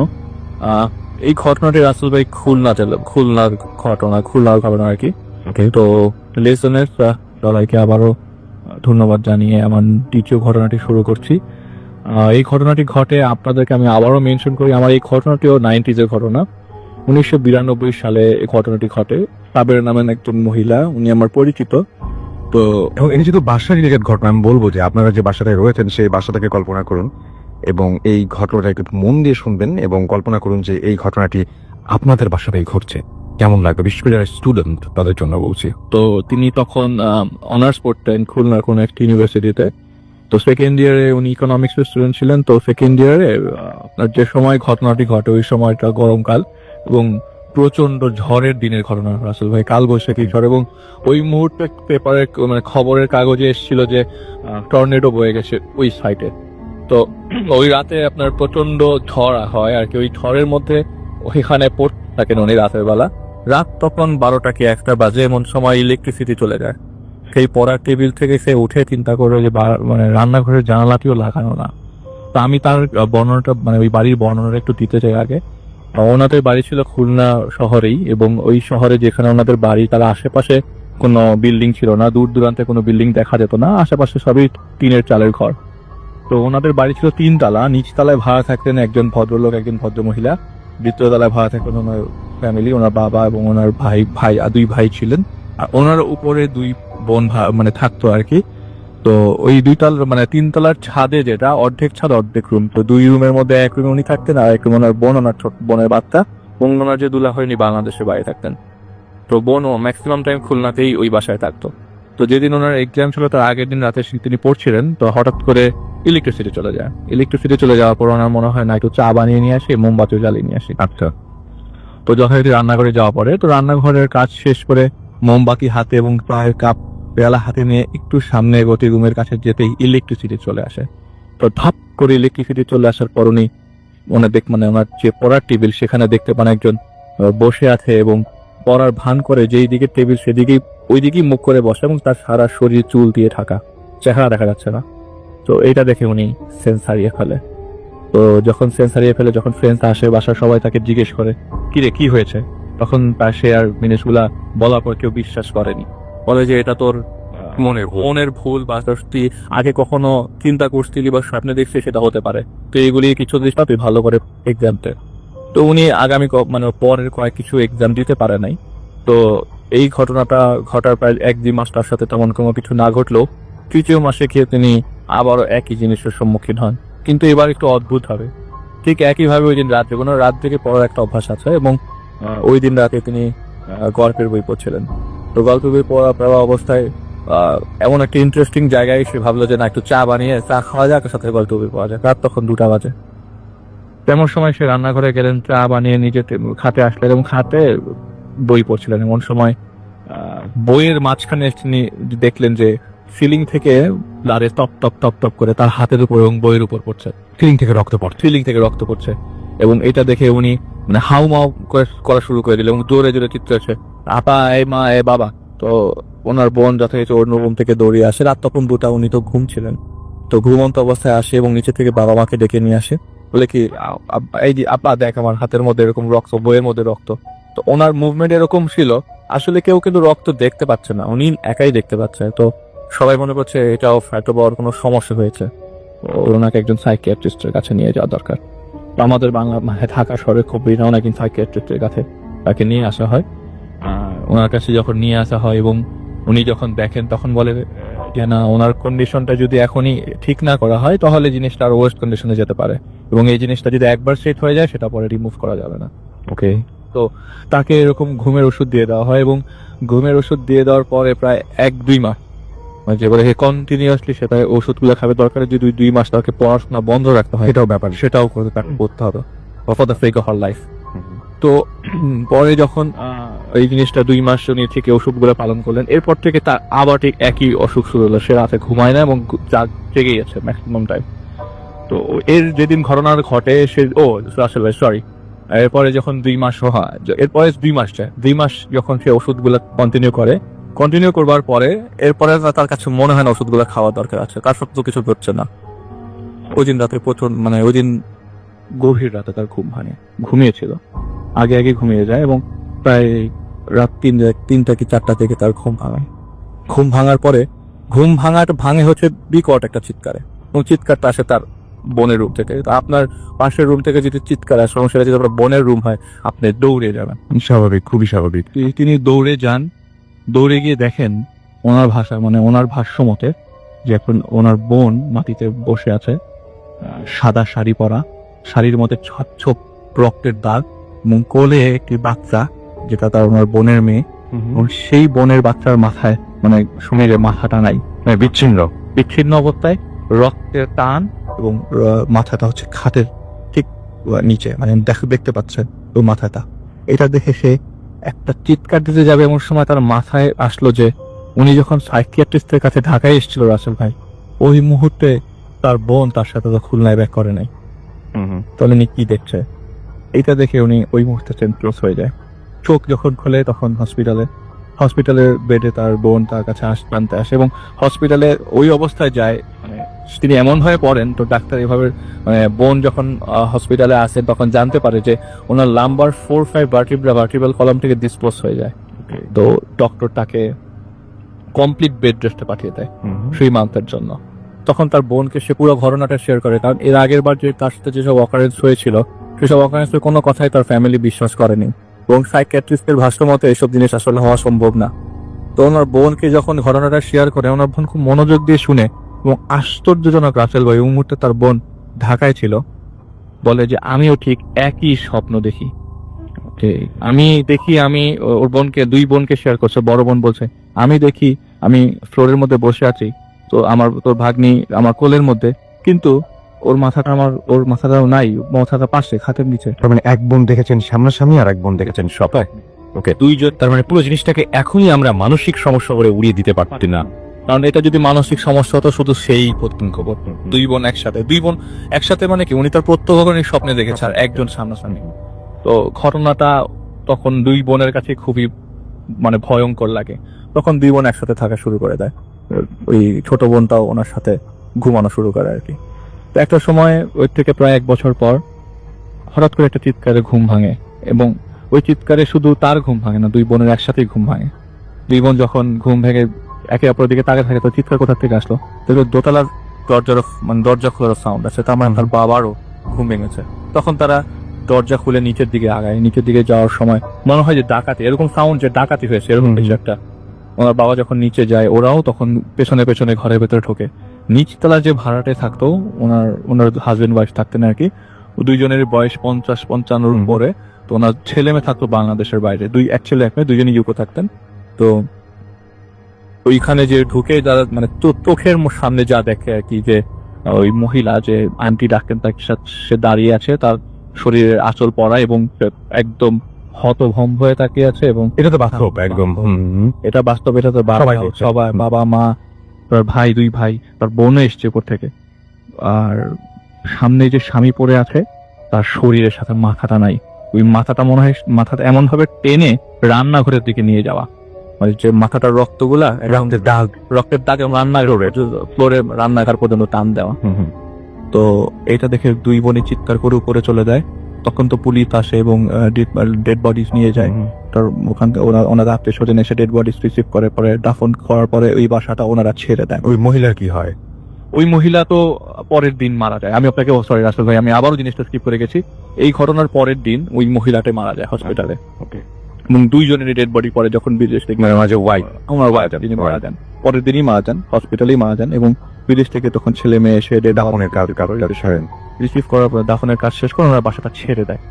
তো এর 1-2 মাস পরে যে আপুর কথা বলছি, তার বিয়ে হয়ে যায় এবং সাউথ আফ্রিকা এসে চলে যায়। ওকে, প্রায় 2002 সালে তারা বাংলাদেশে আসে এবং এরপর থেকে বাংলাদেশে তারা পার্মানেন্টলি থাকে। ঘটনাটা আমি তার কাছ থেকে 2013 দিকে শুনেছিলাম আর কি। তো ওনার কথা হচ্ছে, পরে যখন উদ্ভাবন করে ওনার বাবা যে ঘটনাটি কেন ঘটেছিল, তো উনি প্রথমে বলতে থাকে যে বাবা আমি কিছু জানতে চাই না, আমি এগুলি ছাড়া অনেক ভালো আছি। তখন বলে তুই শোন না, তো জোর করে তাকে বলে, সাইকিয়াট্রিস্টও বলেছে ঘটনাতে ওকে শোনায়ও, তার ফলে এটা ওর জন্য ভালো, তাহলে ওই জিনিসটাকে ওর মাইন্ড থেকে স্টপ করে দিতে পারবে। ওকে, তো ঘটনাটা এটা হয় যে ওর যে লোকটা ছিল তার অনেক সয় সম্পত্তি ছিল এবং ওইটাকে জব্দ করার জন্য ওনার আত্মীয় স্বজনরা জিনিসটা কিভাবে করেছে জানি না। তো যে কবিরাজ বাসায় এসেছিল, ওনার বাবা চেক করবার জন্য নিয়ে এসেছিলেন, সে বলে যে ওনার মৃত্যু হয় ঠিক এরকম ভাবে যে দাঁড়িয়ে থাকা অবস্থায় রান্নাঘরে ওই ডেড বডি থেকে, মানে ওই বডি থেকে মাখাতি পড়ে যায়, বিচ্ছিন্ন হয়ে যায়। বিচ্ছিন্ন হলে তো রাতে ভাই কোনো একটা সাউন্ড হবে কিছু না, ওইটা হঠাৎ করে মাথা থেকে শরীর থেকে পড়ে যায়। ব্ল্যাক ম্যাজিকে এটা সম্ভব? ব্ল্যাক ম্যাজিকে সম্ভব। আমি এটা অ্যাকচুয়ালি রাতুল ভাই, আমি তো কখনো ব্ল্যাক ম্যাজিক করতে দেখি নেই বা ব্ল্যাক ম্যাজিক প্রত্যক্ষ করিনি, কিন্তু ওনার বাবা ওই যার কাছে শুনেছেন সে বলেছে এটা কালো জাদু করা। তার মানে এটা তার ওয়াইফ এটাতে কোনোভাবে ইনভলভ না, বা কেউ হচ্ছে কোনো ধারালো, এবং এটা ওয়াইফের সামনে কেউ হয়েছে জিনিসটা, এবং কেউ যে ধারালো মানে কিছু দিয়ে যে মাথাটা কেটে ফেলেছে এরকম কিছু না। এবং হয়তো এরকমও হতে পারে যে সেই কারণে শকটা নিতে না পেরে ওয়াইফ পরের দিনই মারা গেছেন। এবং পরের দিন মারা যান। মানে উনি একসাথে 3টা অ্যাটাক করে, হার্টে একসাথে 3টা অ্যাটাক হয়। আচ্ছা, আর এই যার কথা বলছেন যে আপু, তিনি এখন কেমন আছেন? ওই ঘটনা জানার পরে প্রথমে একটু উনি শক হয়েছেন যে তাহলে এইটা কি সেই অশনি সংকেত যা আমরা দুই বোন প্রত্যক্ষ করেছি, এইটা কি আমাদেরকে বোঝানোর জন্য ছিল? আর কিছু না মিললেও বাসাটা মেলে, আর সব যেটা মেলে সেটা হচ্ছে যে একদম মানে বিচ্ছিন্ন একটা মাথা, এবং মাথাটা ওই যেরকম ভাবে ওনার ভাগ্নের মাথাটা উনি সামনাসামনি দেখেছিলেন, ঠিক তেমনি ওই লোকটার মাথাও এরকম রক্ত দিয়ে টান দিয়ে রান্নাঘর পর্যন্ত। অনেক ধন্যবাদ আলিফ, আমরা পরবর্তী ঘটনায় আবার আপনার কাছে ফিরে আসবো। ইন দ্য মিন টাইম আমাদের কিছু এসএমএস পড়ে ফেলতে চাই। পলাশ আমাকে এসএমএস করেছেন টিপ স্টোরি, তার কাছে অসাম লেগেছে। উপল আমাদের এসএমএস করেছেন শান্তিনগর থেকে, আলিফ ভাই you are good, keep going. আমাদেরকে এছাড়াও সিলেট থেকে তাহা লিখেছেন, আলিফ ভাইয়ের সেকেন্ড ঘটনাটা অসাম, আমি বলেছিলাম যে ঘটনাটা অনেক ভালো লাগবে আপনাদের কাছে। হিমু রাজশাহী থেকে লিখেছেন, রাসেল ভাই স্টোরিগুলো ভীষণ ভালো লাগছে আমাদেরকে। অনি খুলনা থেকে লিখেছেন, আলিফ ভাই অসাম। আলিফ আরো বেশি আসতে হবে কিন্তু আলিফ শুধুমাত্র চেম্বার করে মানে কি বলবো যে টাকা পয়সা জমালেই হবে না, আমাদের ভূত ফিল্মের মাঝে মাঝে বেশি বেশি করে আসতে হবে। আমাদেরকে তানিম SMS করেছেন খিলগাঁও থেকে, স্টোরিটা জোস। আমাদেরকে এছাড়াও না, আসলে আলিফের নাম এটা বলা ঠিক হলো না, সে মানে প্রচুর কষ্ট করে এখানে আসে এবং আমাদের ভূত সঙ্গের ঘটনা মানে সংগ্রহ করার জন্য সে বাংলাদেশের বিভিন্ন জায়গায় ঘুরে বেড়ায়। নূর মোহাম্মদ আমাদের SMS করেছেন এবং নূর মোহাম্মদ SMS করে বলেছেন যে তিনি শুনছেন আমাদেরকে। মিম আমাদের SMS করেছেন আমাদের কবির জিঞ্জিরা থেকে, ভালো লাগছে, ফুর্তি লাগছে। আমাদেরকে ফজলে রাব্বি সিলেট থেকে লিখেছেন জাস্ট অসাম আমাদেরকে এছাড়াও এবং লিখেছেন লং লিভ ভূত FM. Alif thanks for coming, এবং আমার মনে হয় যে আলিফ আরো বেশি বেশি করে আসবেন। আলিফকে আপনারা অনেক যে পরিমাণে উৎসাহ দিচ্ছেন। রিয়া আমাদের SMS করেছেন ময়মনসিংহ থেকে, এবং লাস্ট দুইটা স্টোরি অসাম লেগেছে আমাদেরকে। আমাদেরকে স্বর্ণালী SMS করেছেন, তার হাজবেন্ড আকাশ সে SMS পড়েন কিন্তু আমার SMS কেন পড়ছেন না, পড়ে ফেললো আপনার SMS। ইশতিয়াক আমাদের SMS করেছেন, ভিয়াদ আমাদের ময়মনসিংহ থেকে SMS করেছেন, এছাড়াও SMS করেছেন আমাদেরকে অনা এবং গোয়িং অসম। আমাদেরকে এছাড়াও তারেক SMS করেছেন চট্টগ্রাম থেকে, লাস্ট স্টোরিটা অসম। আমি জানি সবাই আলিফের প্রশংসায় ফেটে পড়েছে। এবং আমাদেরকে রিফাত চাপাইনবাবগঞ্জ থেকে SMS করেছেন, আমাদেরকে আসলাম মুন্না, SMS করেছেন আমাদেরকে রূপাঞ্জল রূপা খুলনা ইউনিভার্সিটি থেকে। আমাদেরকে এছাড়াও তিনিও মানে সবাই প্রশংসা করছেন বলে আলাদাভাবে পড়ছি না। আমার মানে বেশি প্রশংসা করলে আবার অনেকের মনে হতে পারে যে আমরা মনে হয় বানিয়ে বানিয়ে SMS করি। জিনান আমাদের SMS করেছেন, মাহিন চাকমা আমাদের SMS করেছেন, তানিয়া আমাদের SMS করেছেন, রেজা আমাদের SMS করেছেন আমাদেরকে আপন ময়মনসিংহ থেকে, আমাদেরকে মতিঝিল থেকে SMS করেছেন রাকিব, আমাদেরকে SMS করেছেন মিতুল, এছাড়া আমাদের SMS করেছেন আরো অনেকে। আপনি যদি SMS করতে চান তাহলে মোবাইলের মেসেজ অপশনে যেটা কোন ফুর্তি FOORTI ফুর্তি পেজ দিয়ে লিখুন আপনার নাম, পেজ দিয়ে আপনার মেসেজ পাঠিয়ে দিন 9840 নাম্বার। জানি হার্টবিট বেড়েছে, খুব তাড়াতাড়ি কথা বলছি। আমাদেরকে এছাড়াও আরো অনেকেই ফেসবুকে লিখছেন এবং আমাদেরকে লিখেছেন অনেকেই, এবং সেই SMS গুলো নিয়ে সেগুলো নিয়ে আমি একটু পরে আসছি। আমাদের আরো একজন লিসনার আছেন যে ধানমন্ডিতে খুবই অদ্ভুত এবং খুবই অবিশ্বাস্য একটা ঘটনার সম্মুখীন হয়েছেন। যে ঘটনাটা অনেক বড়, তিনি যতটা সম্ভব ছোট করে একটু বলবেন ঘটনাটা, এবং আমি জানতে চাই আসলে মূল ঘটনাটা আপনাদের সাথে কি ঘটেছিল। এবং আপনি তো আপনার নামটা একটু প্লিজ বলবেন। আমার নাম MD পাবেল আহমেদ পলক, আমি ধানমন্ডি 32 থেকে এসেছি। হ্যাঁ, মন্ডি 32 থেকে এসেছেন। আপনার ঘটনা যখন ঘটেছিল তখন আপনি প্রথমবার ঢাকা শহরে আছেন, তাই তো? জি, আমি ফার্স্ট টাইম ঢাকা। আচ্ছা, আপনার হোম ডিস্ট্রিক্ট কোথায়? Home district Jessore. আমরা শুনি ঘটনাটা। আসলে আমি ফার্স্ট টাইম ঢাকাতে যখন আসি তখন মানে এট ফার্স্ট যখন ঢাকাতে যেই আসুক না কেন আমার যেটা মনে হয় সবাই অনেকটা ইনোসেন্ট থাকে। সেই পর্যায়ে আমি আসি, এসে আমার একটা আঙ্কেলের বাসায় উঠি ফার্স্ট টাইম। তারপরে উনি আমাকে একটা ভালো জায়গায় শিফট করে দেওয়ার জন্য আমি বলি যে আমি আসলে অলওয়েজ একা থাকতে খুব বেশি লাইক করি, যার কারণে ওনাকে আমি পার্সোনালি বলি যে আমাকে একটু প্লিজ একা থাকার ব্যবস্থা করে দেন। যাই হোক, ওই মুহূর্তে আমি যে টাইমটাতে এখানে আসছিলাম ওই মুহূর্তে একটা বাসাটা খুবই কঠিন ছিল। তারপরে উনি অনেক কষ্টে একটা বাসা ম্যানেজ করছিল, যেটাতে মানে যেটার সাথে যে বাসাটার সাথে আমার এই ঘটনাটা আসলে ঘটে গেছে। ওকে, তো আমি একদম ইনোসেন্ট পার্সন। আমি ফার্স্ট টাইম যখন ঢাকা আসছে সেই হিসেবে ওই বাসাটাতে আমি প্রথমবার, অনেক লম্বা বিল্ডিং। যাই হোক, আমি যশোরে ফার্স্ট টাইম যখন মানে যশোর থেকে এখানে আসি, অত বড় বিল্ডিং আমার দেখার সৌভাগ্য হয় না, যেটা ঢাকাতে এসে আমি দেখছিলাম।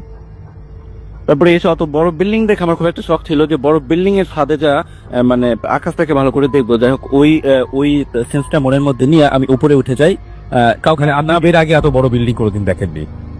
না, এরকম বিল্ডিং যশোরে কোথাও দেখি নাই। ফার্স্ট টাইম ঢাকাতে একদম প্রথমবারের মতোই ওইবার ঢাকা আসছে। প্রথমবারই। আচ্ছা, ওকে। এরপরে যখন আমি উপরে উঠে গেলাম, উঠে যা মানে তখন সূর্য ডুববো ভাব। যাই হোক, আকাশটাকে খুব কাছ থেকে দেখে অনেক মজা লাগতেছিল।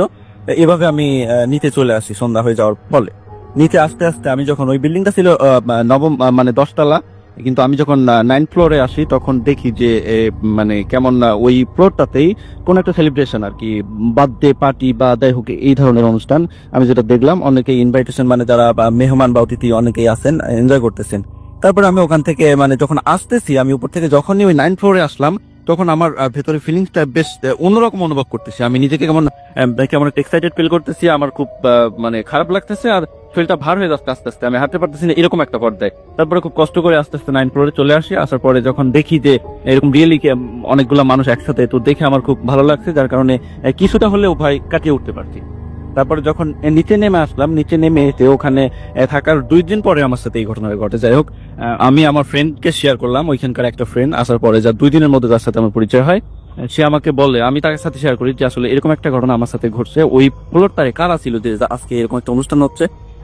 যাই হোক, আমি ওনার সাথে বলার পরে আমার ফ্রেন্ড আমাকে বলে আসলে এটা তো একটা অবিশ্বাস্য কাহিনী। সবচেয়ে বড় কথা হচ্ছে তুমি যে ব্যাপারটা বলতেছো বিগত 7-8 মাস যাবত ওই ফ্লোরটাতে মানে 8 আর 9 ফ্লোরে কোনো ভাড়াটিয়াই এসে থাকে না।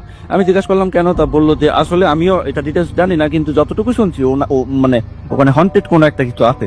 যাই হোক, তারপরে আমি ওর কথাটা বিশ্বাস করি না। আমি ভাবি আমি ফার্স্ট টাইম ঢাকাতে এসছি তো, তাই হয়তো সে আমাকে মানে উপহাস বা রহস্য যাই হোক কোনো একটা কিছু বোকা বানাচ্ছে আপনাকে, আপনার তাই মনে হচ্ছে? এরকম মনে হচ্ছিল।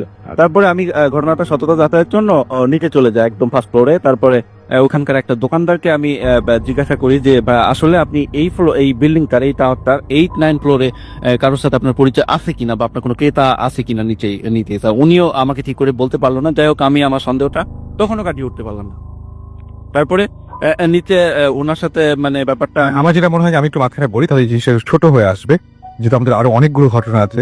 সেটাতে আপনি তারপরে এই জিনিসটা যাচাই করার জন্য আপনি যেটা করলেন সেটা হচ্ছে আপনার কিছু বন্ধু বান্ধবকে ইনভাইট করলেন এবং আপনারা সবাই মিলে প্ল্যান করলেন যে ওই বাসে আপনারা থাকবেন, এবং তারপরে আপনারা ডিনার শেষ করে যথারীতি কথা তখনও কিছু ঘটে নাই, আপনারা সবাই ঘুমিয়ে পড়লেন।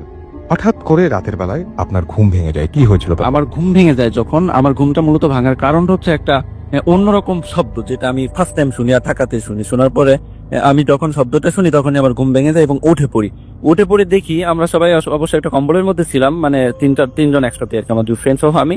তো কম্বল থেকে বের হয়ে মানে আমি মানে শব্দটা আর শুনতে পাই না। তারপরে ভাবি হয়তো হবে আশেপাশে, মানে যেহেতু শহর হতে পারে। তারপরে যখন আমি আবার শুয়ে পড়ি ঠিক ওই শব্দটা আবার হয়। এরপরে আমি আবার উঠি। ওঠার পরে মানে আমার খুব গরম লাগে, আমি অস্বস্তি ফিল করি। তারপরে আপনার কম্বলটা থেকে আমি বাইরে বের হয়ে আসি।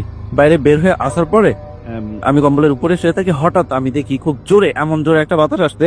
এই বাতাসগুলো বরাবর মানে আমার উপর দিয়ে যা জানালার যে বালগুলো ছিল, যেটাতে গ্লাস লাগানো ছিল, এগুলোতে লাগলো। আর আমি দেখলাম বা আমার মনে হলো যে সবগুলো গ্লাস টুকরা হয়ে গেছে, এত জোরে বাতাসটা লাগলো আর বাড়ি লাগলো। তারপর আমি মানে তখনও আমি আসলে ভয় পাচ্ছিলাম না। তারপরে যেটা ঘটলো, আমি ওটা ভেবে যে ভাবলাম হয়তো বাতাসে ভেঙে যেতে পারে, তাই বলে আমি আবার শুয়ে পড়লাম।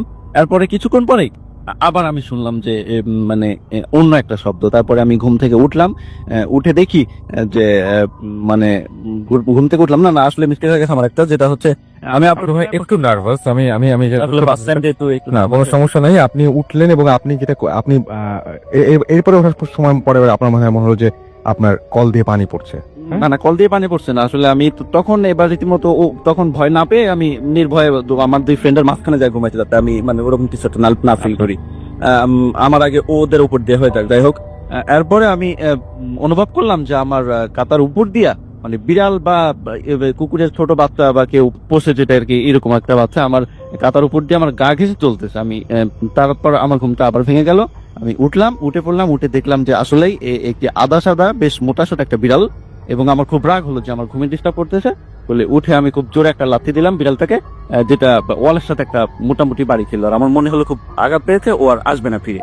তারপরে এবার আমি আবার রীতিমতো শুয়ে পড়লাম, কারণ যেহেতু ওদের মাঝখানে আসি আর বিড়ালটাকে তাড়িয়ে দিছি, সো নিশ্চিন্তায় ঘুমাতে পারি সেই মর্মে। এরপরে ঘুমাতে গেছি। কিছুক্ষণ পরেই আমি আরো একটা শব্দ শুনতে পাই, যেটা হচ্ছে যে বাথরুম থেকে কেউ ট্যাপটা ছেড়ে রাখছে এই মর্মে। আমি ভাবলাম হয়তো হতে পারে পানি ছিল না এতক্ষণ, এখন পানি আসার ফলে পানিটা পড়ছে। এরপরে আমি আস্তে করে বাথরুমে যাই, ট্যাপটা বন্ধ করে দিয়ে এসে আবার শুয়ে পড়ছি আর কি। এরপরে আবারও সেই একই শব্দ আমি শুনতে পাই। পুনরায় বাথরুমে যাই, ট্যাপটা বন্ধ করে আসি।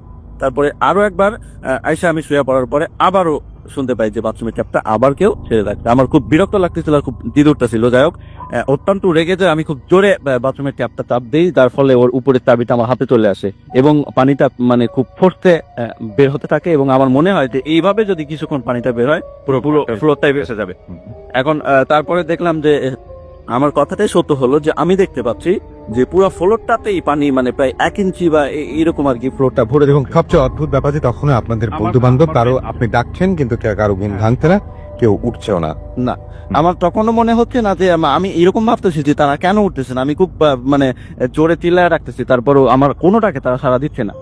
ইনফ্যাক্ট আমি যখনই ওদের পা ধরে আর কি টেনে নেওয়ার চেষ্টা করছি, তারপরও তাদের কোনো সংকেত আমি পাচ্ছি না। তারপরে আপনি যেটা হলো সেটা হচ্ছে আপনি এরপরে মনে হয় ঘরটা ছেড়ে বাইরেও যে শুয়েছিলেন এবং সেখানেও আপনি শান্তি পাননি। না, সেখানে শান্তি পাননি, সেখানে আবার আপনার ঘুম ভেঙেছে। হ্যাঁ, আবার এবং এই ধরনের মানে রহস্যজনক ঘটনা এবং ভয় পাওয়া যা কিছু, এটা ফজর পর্যন্ত সেদিন চলেছিল। এবং নানান রকমের ঘটনা ঘটেছে, কারো আপনি হুমকি শুনেছেন, এরকম ধরনের নানান কিছু শুনেছেন। এবং একটার সময় আপনি সেই মানে নিজের ভেতরের মানে কি বলবো সাহসটা একেবারে পুরোপুরি হারিয়ে যখন হারিয়ে ফেলেন তখন আপনি সেন্সলেস হয়ে যান, এবং সেন্সলেস হয়ে যাওয়ার পরে আরো অদ্ভুত ঘটনা ঘটে, যখন পরের দিন আপনি জেগে ওঠেন তখন আপনি আপনার বিছানায়, এবং তারপর থেকে আপনার এই ঘটনা কেউ বিশ্বাস করেনি এখনো পর্যন্ত, কারণ আপনাদের ফ্রেন্ডরা তো সবাই আপনাকে ওইরকম সেন্সলেস অবস্থাতেই পেয়েছিল, এবং তারা তো সবাই সুস্থ ছিলেন, এবং আপনাকে মনে হয় পরে নিয়েও যাওয়া হয়েছিল ওই ফ্লোরে, এবং ওখানে কি আপনি আসলে পানিটা নিয়ে কিছু দেখেছিলেন যে পানিতে না আসলে আমি এটা মানে ওই সময় ওই রাত্রে আমার সাথে যে ঘটনা গুলো ঘটছিল আমি অত্যন্ত ভয় পাচ্ছিলাম এবং ওইখানে যেতে অস্বীকৃতি জানাচ্ছিলাম, কিন্তু ওরা আমাকে জোর করে নিয়ে যাচ্ছিল যে আসলে আমরা তো ছিলাম ওই রুমে, আমাদের সাথে তেমন আমরা তো জানি না, কিন্তু তুমি এটা কি বলছো বা এটা আসলে অবিশ্বাস্য। এখন আমি খুব জোর করছিলাম, তারপরে ওরা খুব জোর জবরদস্তি করে আমাকে ওই ফ্লোরটাতে পুনরায় নিয়ে যায়, এবং আমি যা দেখি যে ফ্লোরে সবকিছু ঠিকঠাক আছে, ট্যাপটা কি ছিল, ট্যাপটার কি অবস্থা ছিল, ট্যাপটাও ঠিকঠাক ছিল, ট্যাপটাও ঠিক ছিল, হ্যাঁ। এবং কোনো ধরনের কোনো ফ্লোর ভেজা বা এরকম কোনো কিছু ছিল না? এক ফোঁটা পানিও কোথাও পাই নাই আর কি, এইভাবেই। তারপরে মানে পরে আমি ওখান থেকে যখন আমি ওদের গলা জড়িয়ে ধরে বললাম যে ফ্রেন্ড আসলে বন্ধুরা আমি বাঁচতে চাই, আমি এখানে আর এক মুহূর্ত থাকতে চাই না, আমাকে তোরা বাঁচা। আপনি বাসাটা কবে চেঞ্জ করেন? আমি বাসাটা চেঞ্জ করতে চেয়েছিলাম, এখন বাসাটা চেঞ্জ করার জন্য আমি বললাম, তারপরে বাসাটা যখন চেঞ্জ করতেছি তখন আমি একজন মুরব্বীর কাছে শুনলাম ওইখানকার ভাড়াটিয়া, সে বলল যে এই বাসাটাতেই এই রুমটাতেই নাকি এর আগে নির্বাচন সংক্রান্ত একটি কারণে মানে কোনো ঝামেলা হয়েছিল ওখানে? কোন একটা ঝামেলার কারণে ওই ফ্লোরটাতে কয়েকজন একসাথে আর কি মানে আত্মহত্যা করছিল, আত্মহত্যা করেছিল? যেটা পোস্টার গায়ে জড়িয়ে আপনার সেটাতে পেট্রোল ঢেলে একসাথে আত্মহত্যা করছিল, সেটা 3 জন বা 2 জনের সংখ্যাটা আপনি শুনেছেন ওখানকার এলাকার বাসীর কাছ থেকে, এবং তারপরে কি এখনো আপনি যে বাসাটি চেঞ্জ করেছেন আপনার কি আর কোনো সমস্যা হয়েছে তারপর থেকে? তারপরে ওই ওই ওই ব্যাপারটা আমি আর ফেস করি নাই, বাসাটা বদলানোর পর থেকে আমি মোটামুটি হ্যাঁ ওইভাবেই। অনেক ধন্যবাদ আপনাকে আপনার ঘটনার জন্য। ওয়েলকাম ব্যাক, শুনছেন সবসময় রেডিও ফুর্তি 88.0 FM। আমি রাস্তাল আছি, সাথে আমার সাথে হচ্ছে মাসুম এবং আজকের অতিথিরা, আর সে সাথে অনেক ফেসবুক পোস্ট আমরা দেখতে পাচ্ছি, অনেক কমেন্ট দেখতে পাচ্ছি। সেই কমেন্টের আগে আমাদের আরো দারুণ কিছু ঘটনা আছে, সেই ঘটনাগুলো একটু প্লিজ আমরা শোনাতে চাই। চলে যাচ্ছে আবার ডক্টর আলিফের কাছে। আলিফ, শুনি আপনার ঘটনা। থ্যাংক ইউ রাসেল ভাই। লিসনার্স, আমার এই ঘটনাটি হচ্ছে মাদারীপুর জেলার একটি ঘটনা। তো যারা ঘটনাটি প্রত্যক্ষ করেছেন, 2 হাজবেন্ড ওয়াইফের সাথে আমি সামনাসামনি কথা বলেছি। তো হাজবেন্ডের কাছ থেকে আমি পুরো ঘটনাটি শুনি, এবং এটি খুব বেশি দিন আগের ঘটনাটি না, মানে আজকালকার দিনে এরকম ঘটনা ঘটতে পারে একটু কেমন জানি 2008 সালের ঘটনা এটি। আচ্ছা, তো 8 সালে 2 হাজবেন্ড ওয়াইফই আপনার প্রায় ওনারা মানে সরকারি চাকরি পাওয়ার কারণে মাদারীপুরে শিফট হয়ে যায়। তো সেখানে গিয়ে একটা বাসা ভাড়া করে, বাসাটা 2 তলা বাসা, এবং নিচ তলায় কেউ থাকতো না, ওনারা 2 তলায় থাকতো, এবং বাড়িওয়ালার কাছ থেকে ওনারা ওই এলাকা অনুযায়ী যে ভাড়া পাওয়ার কথা ছিল তাতে খুব কম খরচে ভাড়াটা পাওয়া যায় আর কি বাসাটা। তো সেই বাসাটায় ওঠার পর প্রায় মাস 3 মধ্যে ওনারা কিছু প্রবলেম অ্যারাইজ করতে দেখেন। তো প্রবলেমগুলো অ্যারাইজ করার কথাগুলো আগে আমি কিছু কথা বলতে চাই। তো ওনারা অনেকদিন যাবৎ বিয়ে করেছেন আর কি, তো ওনাদের কোনো সন্তানাদি হচ্ছিল না। তো বিভিন্ন ধরনের কবিরাজ, আপনার ডক্টর, তারপরে অনেক হুজুরের সম্মুখীন হবার অ্যাডভাইস নিয়েছেন, প্লাস ওনারা ওই বাসায় নিতেও চাচ্ছিল অনেকে, কিন্তু কেউ ওই বাসাতে যেতে রাজি হচ্ছিল না। ওখানকার স্থানীয় কিছু মানুষ যেতে একদমই রাজি হচ্ছিল না বাসায়। কেন রাজি হচ্ছিল না এগুলো ইভালুয়েট করার অ্যাকচুয়ালি কারো কোনো সময় নাই।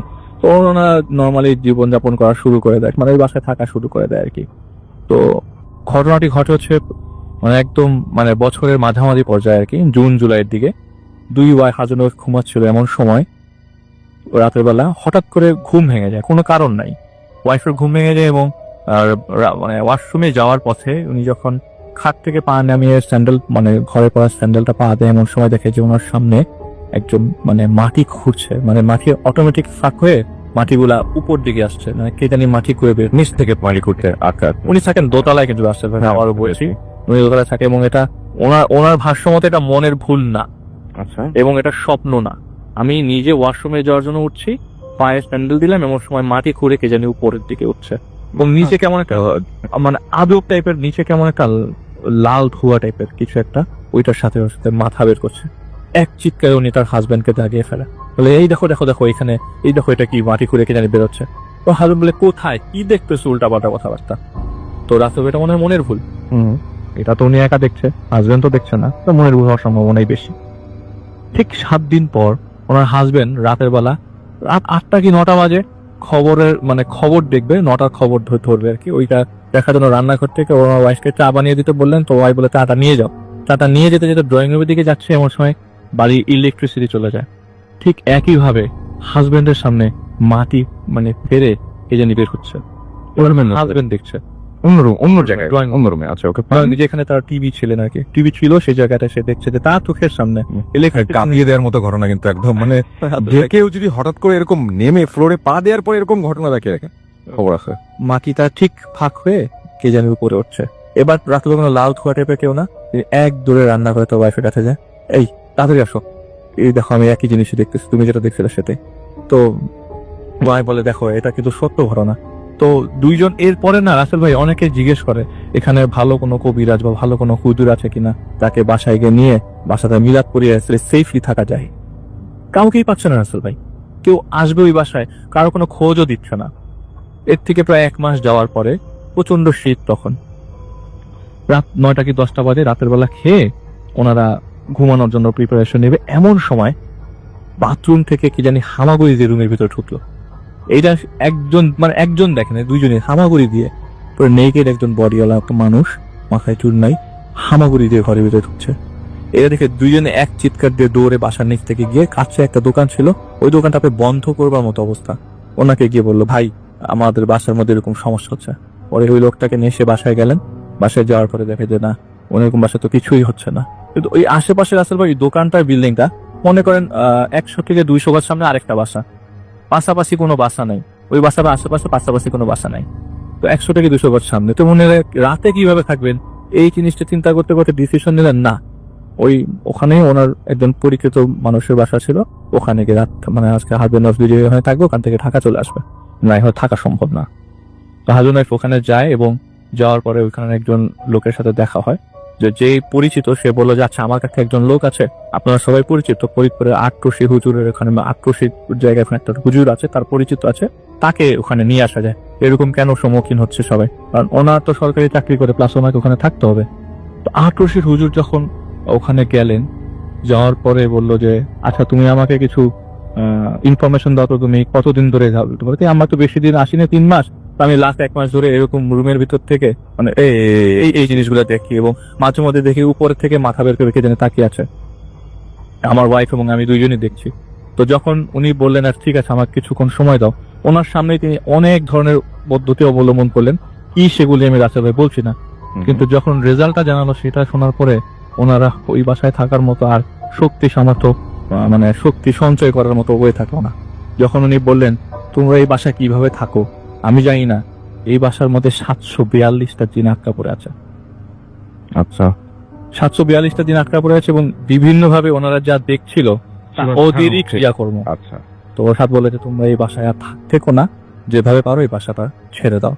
তো ওনারা বেশি দেরি করে নাই এবং ওই জায়গাটা ছেড়ে প্রায় ওখান থেকে প্রায় 10 থেকে 15 কিলোমিটার দূরে একটা বাসা নিয়ে ওই জায়গায় ফ্রেন্ড সাউন্ডে থাকা শুরু করে দেয়। এরপর থেকে ওনাদের সাথে এরকম ঘটনা আর ঘটে নাই, ঘটলে অবশ্যই আমাকে এই ঘটনাগুলো বলতো।